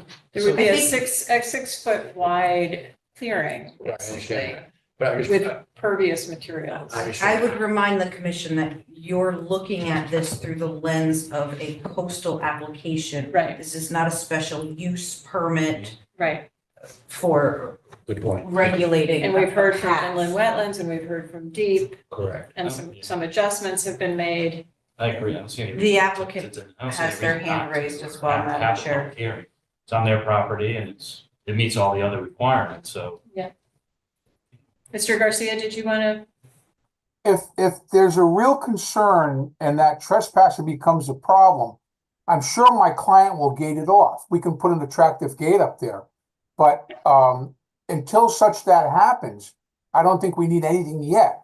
If it comes to pass, then by all means, we'll be more than happy to put a gate up. It'd have to be some kind of an attractive gate because you really don't want, put like a metal stock gate up or something. But that's a simple solution to a possible trespass issue. John, Do we have the ability to put that in as a condition now to? Yeah. Okay. I'm not, it's a private road, but it's a well-used private road. Very well. Yeah, and there is some question about, the Is it really land. private? I don't, yeah. It's private, but the town has some sort of access. Aaron, there was language about that. Language in Oh, Sorry, in one of the Town owns records. town fee the town owns Longshore Lane in fee. and fee. However, it is privately maintained. Okay, We're usually not shy about adding conditions. So it seems that would make sense to me. If it's We're not- more than happy to accept that's a simple solution to a simple problem. I was thinking the same, and I kind of wish the neighbors could just work it out among themselves, but if that's not happening, then we could add a condition that some kind of gate be put in place to discourage trespassers. Sure. It doesn't sound like it'll be used that frequently during the year. I don't know how, we haven't gotten any indication of how many times a mower would be needed to go in there. But yeah, I think we can add a condition that every effort be made to keep trespassers off the property. I mean, I know there is fencing and there are signs, I think, aren't there? No, there's not. That's where it's. Longshore Lane is a thoroughfare. Yeah. There's a like fence with, a wooden picket fence. but that's kind of. farther down. That's not part of this If I property. understand correctly. Yeah. There is no fence on Longshore Lane. Toward the all post the way road, down. there Yes, is. there is. Yeah, 'cause when you're in the field, when you're at the fields, you can look across and see it or, Absolutely. yeah, You'll be able to see the path. Yes, ma'am. okay. So, yeah, let's add a condition that some effort be made to, a barrier or some kind be made to keep trespassers off the path. Can we be more specific, like a gate or Mm-hmm. An aesthetically pleasing gate. Yes, that's what I'm saying, is you want something, a wooden, 2 or 3 rail gate as opposed to a cattle guard. Right. garden cat. Anybody want to try? Describe that? As suggested by the applicant, a gate shall be installed at the entrance to the pathway to discourage trespassing. That sounds good. Can I ask one quick question? No, This, thanks. Okay, can I have a motion?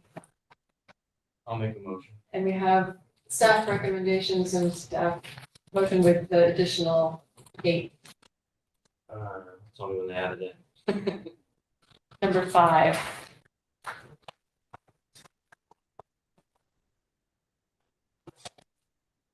There you go.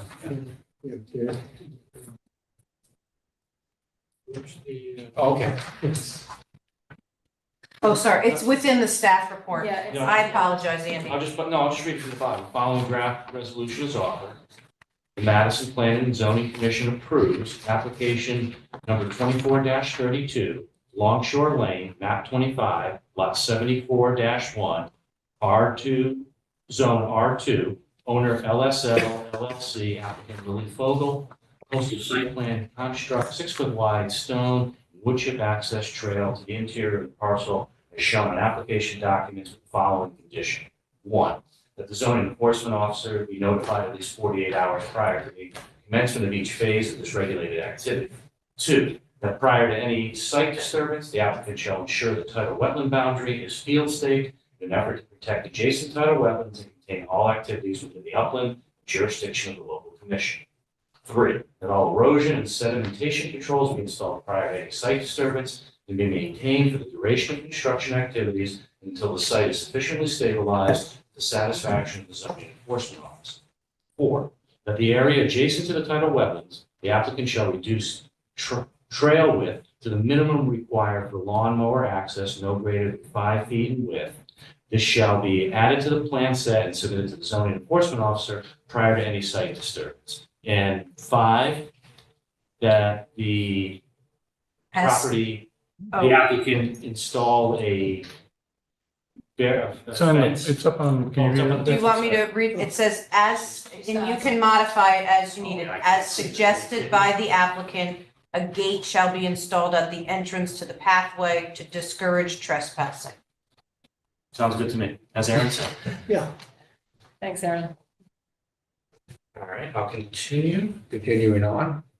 In the event that changes to the approved plans are required as a result of other agency permitting to support the proposed activity, the Madison Planning and Zoning Commission reserves the right to review said changes and may require modification of this approval. This approval is made based upon the finding that the proposal is consistent with all applicable goals and policies of the Coastal Management Act, Section 25 of the Madison zoning regulations, and no adverse impacts of the coastal resources are anticipated. The applicant has revised the plans from original submission in 2023 in an effort to limit the trail width to the minimum necessary needed for lawnmower access for maintenance of the property. The effective date of this approval is November 1st, 2024. Thank you, Andy. Have a second? Joseph, any further discussion? All in favor? Okay, thanks. Thank you. Good luck. We hope it works out. Thank you all.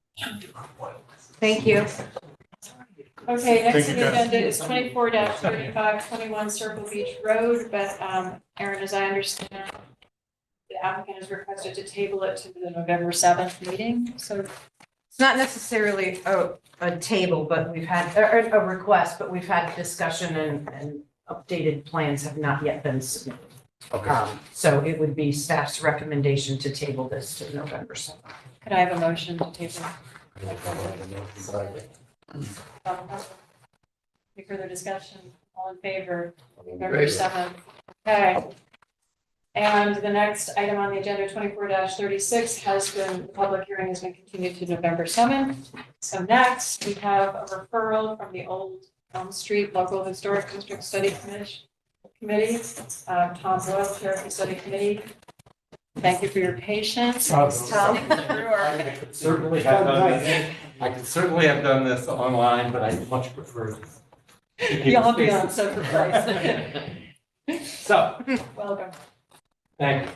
I am Tom Boyle. I live at 390 Boston Post Road. And we've lived there since 1991. I guess that's 34 years, and raised our children there. And we're very familiar with this neighborhood. So, as I understand it, what you're interested in knowing is what is a local historic district? Yes. Which I'm happy to tell you. So first, I should tell you that there are two other local historic districts in town, ex-state map. One is surrounding the green, about 40 homes, and the other one's on Liberty Street. That's only about 14 homes. So what a local historic district is a neighborhood. And that really is the genesis of this whole idea, is to protect and preserve the neighborhood that we have. I'll show you the map I've got. Have you seen the final study report that has been produced? It was sent to. It's been shared. I know it's 50 pages. I don't expect you to have read it all. In any case, it really details the entire area that we're talking about. So the local historic district really is by agreement of the people that live in this area who want to preserve and protect what we've got. It starts at around now Neck Road and goes through the cemetery, both sides of the post road. Okay. Now, this is the western, really the western entrance to the residential part of the town. It's one of the few post road areas that is residential. So I think it's important to save that and to save that piece of Madison that really provides an entrance to the town. That's what started all this. It's also a scenic road. So preserve, protect, and enhance that neighborhood. There are about 50 homes now that are in this proposed area. Now, we've been working on this for longer than I care to admit, and we have been in contact with all the members, all of the proposed district many times. So many times that we've had to go back and see them again because houses have sold, we have new members. And we have, just as a guess, we've probably sent 20 letters over the last, period of time. We've had 5 or 6 public meetings. We have had lots of telephone calls, lots of personal visits, just to talk to people about this. We've gotten always, it's well over half the people have been very much in favor of it. There's another maybe 25%, so that brings it to 75%, who have been, oh, that sounds great, but they haven't really said, yes, we love it. There have been a few people that said, there's nothing I want to have done with it. I don't want to do it. And that's fine, we get that. And I'll show you on the map a couple that have, we've changed the map half a dozen times because of those people. Because the last thing in the world we wanted to do was to force anybody to do this. This comes to a vote in the end. So, neighborhood makeup, okay? There's about 25 or 26 truly historic homes in the neighborhood. What qualifies as historic? Just in the 1900s, just over 100 years. Okay. I'm just using that. There is a real definition for it, but it isn't necessary. What I mean is anything built really before 1925. That's what I'm talking about. Okay. But there's no hard and fast rule. Okay. There are many homes, not many, there are a significant number of homes that are not in the least bit antique, that were built in the 50s, the 60s, 70s, a couple built, just in the last 10 years. Big question we get always, well, my home was built in 1982, and why do I need to be a member of a local historic district? It's a really good question, and the answer is part of the statutes that make these things happen. Districts have to be contiguous, nearly contiguous. So if you're going to have one, you've got to include all the homes. Or you break them into smaller pieces. Say again? Or you break them into smaller pieces. Well, then you have several districts. Right. Right. And it's hard, trust me, it's hard enough to get one district. Times. So that's the reason. And what I tell people when they bring that up, I said, we want your support. This is part of your neighborhood too. It isn't going to have as much of an effect on you because you don't have an historic home. If you do have a historic home, then there is regulations. Okay, I'll get into that in a sec. I just want to talk about the makeup of the district first, which is so about 25 historic homes, very historic homes. William Shelley House, which was restored by Hewlett maybe 10 years ago. The Frederick Lee House right across from the Schoolhouse Deli there. George Munger House at 321 Boston Post Road, and his daughters were very accomplished artists. They're very highly involved in, Madison's history. 390 Boston Post Road, which where I live. Zimmer Bradley House, which is the first recorded business in town of Madison. It's still a business because it's my office next to it. And then unfortunately, there's the Jonathan Wilcox House at 370 Boston Post Road, which was demolished in 2010 and a newer home was built. So one of the things that a local historic district would do is make it much tougher to demolish. So that's the protection. That's one of the protections. Any house that anytime a property owner comes before and needs a permit, that triggers a referral to the commission. Of If which you're, I'm a member if you're in also. the district, right? And if it's an So- old house, Pardon? if it's an old house. Right. So what they need then is what's called a certificate of appropriateness.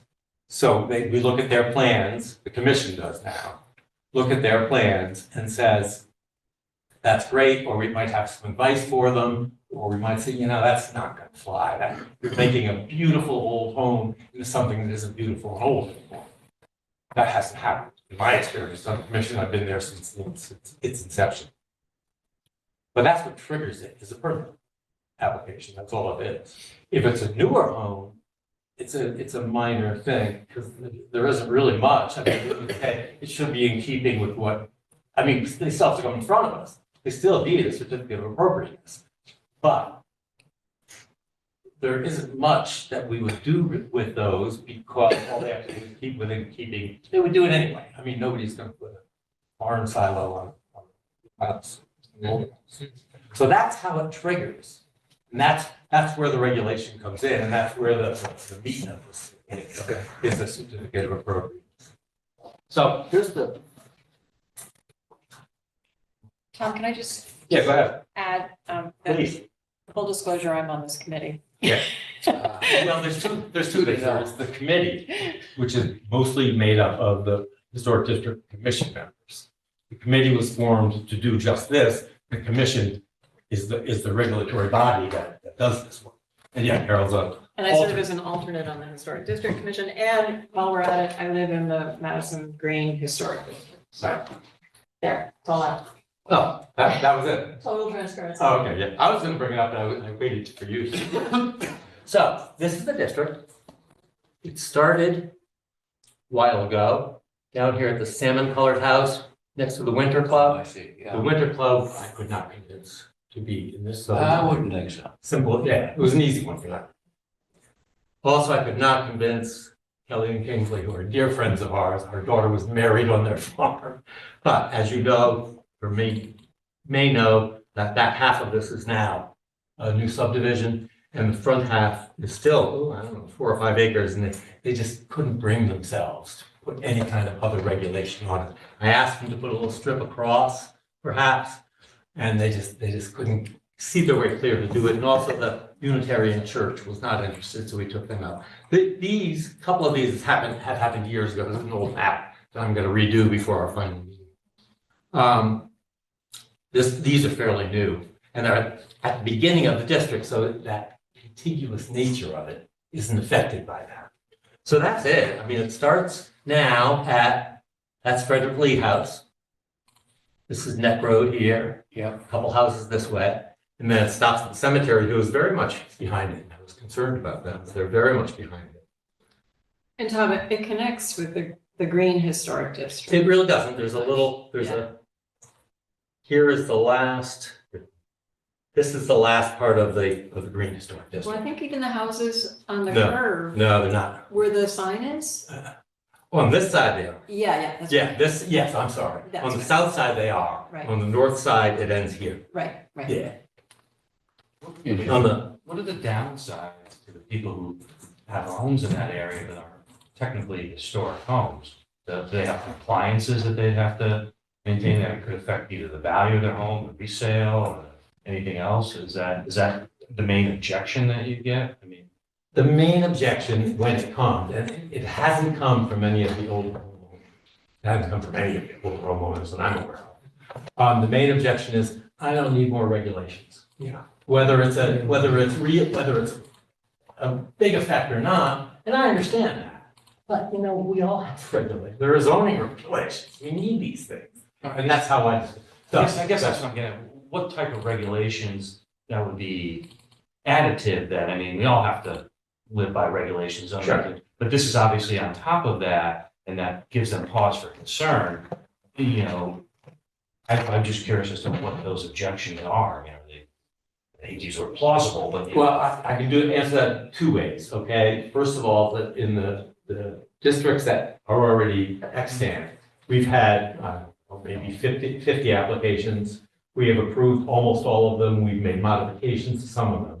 And we haven't had, there hasn't been anybody in the 2 existing districts that's had any problem with that. All right, so in my experience where I lived previously in Lexington, Massachusetts, they had similar historic districts. And if you're in one, there is an approved palette of colors you're allowed to. Yeah, absolutely. We don't have that. Okay, and There's in Connecticut, we can't have that. There's a requirement for maintenance of the houses that have to be maintained, and you have to have a placard. Yeah, none of those are in our regulations. Yeah, if you want to pull up the old pine floorboards and replace them with. Nothing on the inside. Let me tell you. Everything on the inside. Yeah, is free. Massachusetts, I'm from Massachusetts, it's a little Right. different. Well, and some historic districts are more severe than others. The way the Connecticut ones work, and the way this one certainly works, it's only on the exterior. Okay, It's only those items visible from a public way. okay. And nothing on the interior, doesn't include landscaping. It would include permanent structure like a stone wall or a fence. Fence, yeah. And we've had a fence. But in reality, not that you've done this, you do have the authority, someone wanted to put something up that's maybe considered audacious as an example, but within restrictions of the town, you guys may not like it and you could actually block that. Absolutely. We could say, no, you can't have a certificate for that particular, the thing you want to do. But we would say, and we have many times, if you did it this way, it's going to be fine. So you have an alternate solution. Yeah, and we also do informal hearings, so people come in before they put in an application. And they kind of present it to us informally, and we say, here's the right way to make this happen for you. And there are architects on the committee, There are 3 architects on the commission. on the historic district. So the other thing, because you mentioned something about value, I'm a real estate appraiser, that's what I do for a living. There's been a half a dozen studies done. Historic districts typically hold value or raise value. That would have been my thought, but I was just, Yeah, I mean, that's been studied. I don't like to make a big deal of it because I've looked at these things a million times, you know. But and that is often a question. That is often people say, oh, it's gonna devalue my property. Just the opposite typically. You have certain buyers looking for that type of home. And Right. people Right. steer clear. It's like having a pool. It's like, some people really want it, some people don't, you know. Right. it's much- No, that's exactly much different. The big thing we're getting now, and we're getting more and more, and we really have to address it better than we do to solar panels. I know. It's gotta happen. I mean, everybody's gonna have Yes, to you mention can it. do a Well, I see it all the solar time. That's what I do for a living, not residential. Okay, yeah. All the time. So I think we've gotten 4, the commission has gotten 4 applications for solar panels. We've approved all of them. We approved 1 with the modifications. They wanted a lower story that was just right in your face kind of. So we said, you can have 4 of the solar panel areas you want, but you can't have that one. They didn't do it. I think it was probably because it didn't give them enough electricity. You know, but that, it's still open, so I don't know. But that's the biggest one we're seeing lately. What about solar tiles?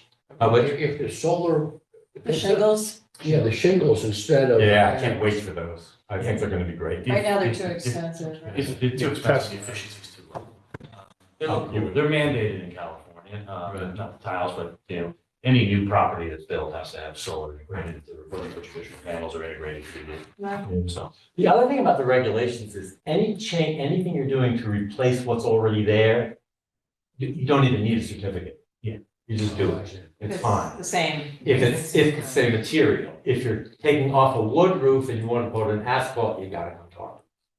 Although we did approve one of those, I'm not sure to do it again. Windows are really big, because we're always looking to get windows that are appropriate for the More time energy. of the house, you know. trying to think of any of those are the, most of the regulation kind of things we get at the commission level. And those are the things, I mean, some of those things are what people say, can I do this? The first one people all say is house color, which we do not regulate. That's what I was wondering also. Yeah. We actually refer to house paint as like a bad hair day. Because it can be changed again.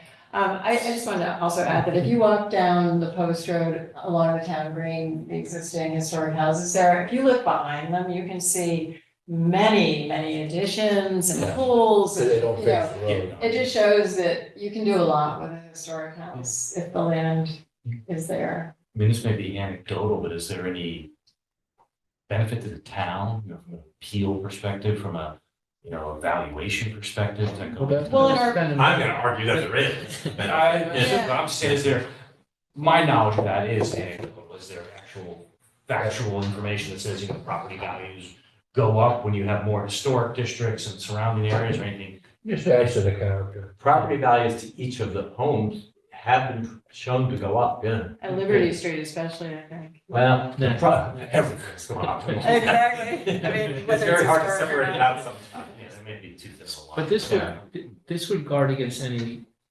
business trying to open in in the residential area, right? I mean, you would guard against that too, I think. Yeah, we would. Is it even- Because it's all residential Well, zone. But, No Chick-fil-A's. but it would be, But what about if concussion? it becomes a historical district, there's just no way you could do that. I mean. It would have to come before us. Right. And I can't believe that would be an application that would be looked upon favorably. Isn't there a garage, like a? Oh, there are several older places that are in the district, but they are already, Schoolhouse Deli. Yeah, they're grandfather. Yeah, I mean, there's nothing about those.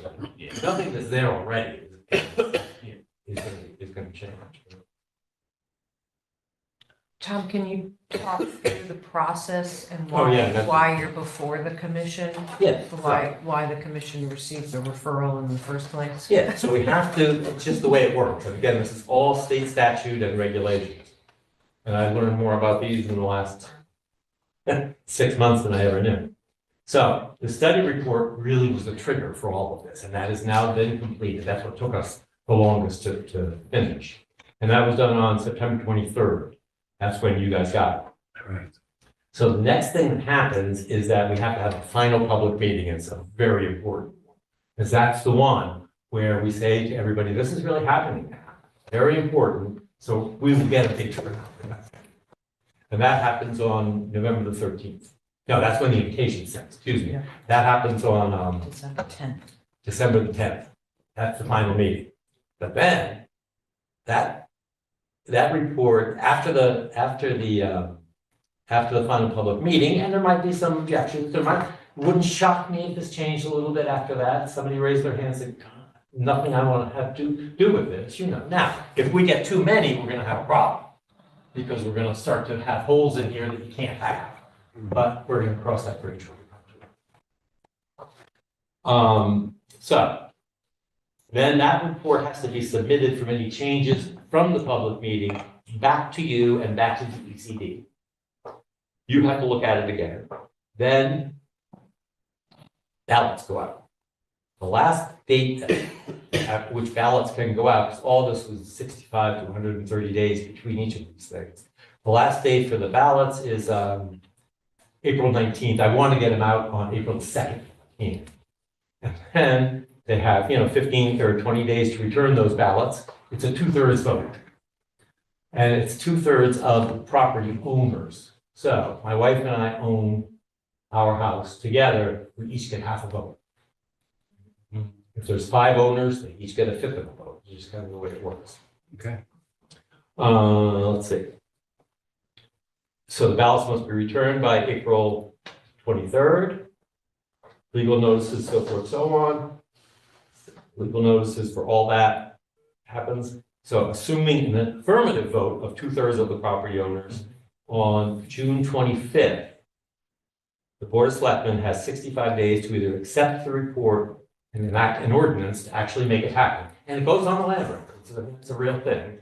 And, or reject the report or return the report to the committee for small revisions. So we're still a ways away from all this. But June is the deadline for everything to happen.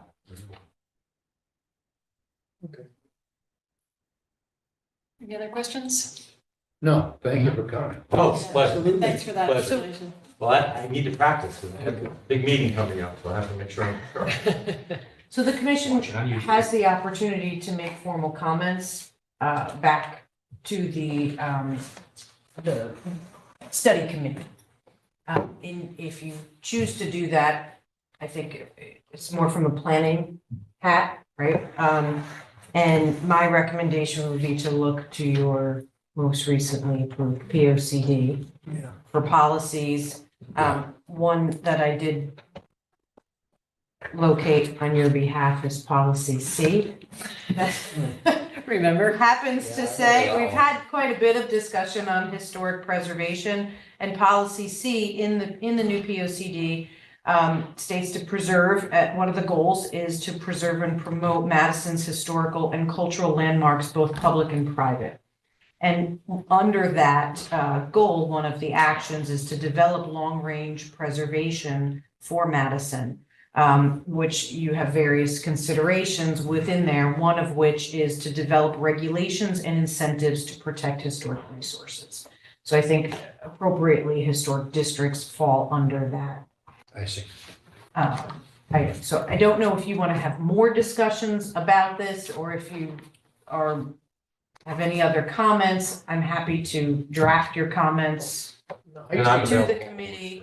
I just needed to understand the scope of it. I think he provided just what I needed. I thought that would be helpful. Yeah, and we did talk about it in the context of the P O C D. Yeah. And you've got time. What You had 65 days from referral. Right. Yes, so if you'd like, I can draft some general language up for you to send out, and you can finalize at the next meeting and get back Sure, to the committee. if we need to, yeah. Sounds good. Thank you, Thanks for Mom. having Okay, me. thanks. Janet, did you have anything else? Or that sound good to you? Hi, Janet.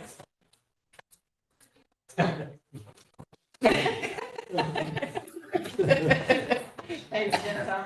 Pleasure. Take care. Thanks, Tom. Okay, we have a bond release to discuss Seashore Construction.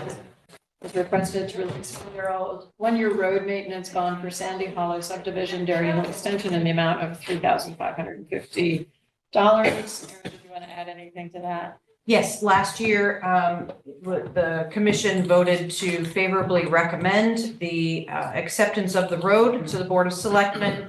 And as part of the subdivision regulations, there's a requirement to hold a one-year maintenance bond at 5% of the original amount. That has come and gone, and the developer is now seeking a release of that.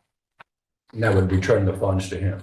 Yes, it's held in an escrow account currently. Okay. And it's So been you- inspected and everything. Yes, the town engineer did go out again after we received the request and said he was comfortable with the release as well. Any motion, or just want to make a motion? It's very short. Very good. It's the short one. Okay, voted that the Planning and Zoning Commission releases the one-year maintenance bond associated with road construction for Sandy Hollow subdivision, Dairy Hill Road extension, in the amount of $3,550. The effective date of this approval shall be November 1st, 2024. Thank you. Second. Okay, any further discussion? All in favor? Great. Approved. There you All have right, it. and so we have approval of minutes. Sure. Before we do, Zach. October 3rd, 2024, Planning and Zoning Commission meeting, members present, Downs, Reinhardt, Snow, Morgan, Friesa, Bogda, Peckinpah, and O'Connor. Motion for approval. Michael, second. Second. Carol, any comments, editorial, suggestions? And maybe this for Aaron, what's the legal document that people would refer to for our meetings? Is it the minutes plus the Zoom record or the Transcripts. the transcripts or the actual video? What? In what context? Well, do you mean? well, I guess Because the question kind of goes back to in the minutes, we had a pretty robust discussion about one of the Tremaine Yeah. application. And it was the minutes have a very short, succinct summary of that. Does that cause any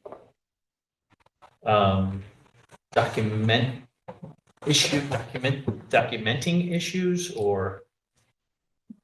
Generally speaking, minutes are required to document the actions of the commission, so and they should not be verbatim transcripts. So a general discussion is acceptable in the minutes.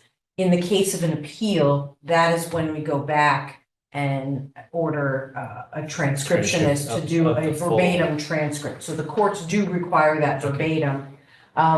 We're sort of at this, we have a benefit now of having everything on Right, Zoom, YouTube, yeah. recordings, yeah, to be able to watch them. But technically, the minutes do not have to be they should clearly document the motions, who votes in, how members vote and what the actual resolutions are.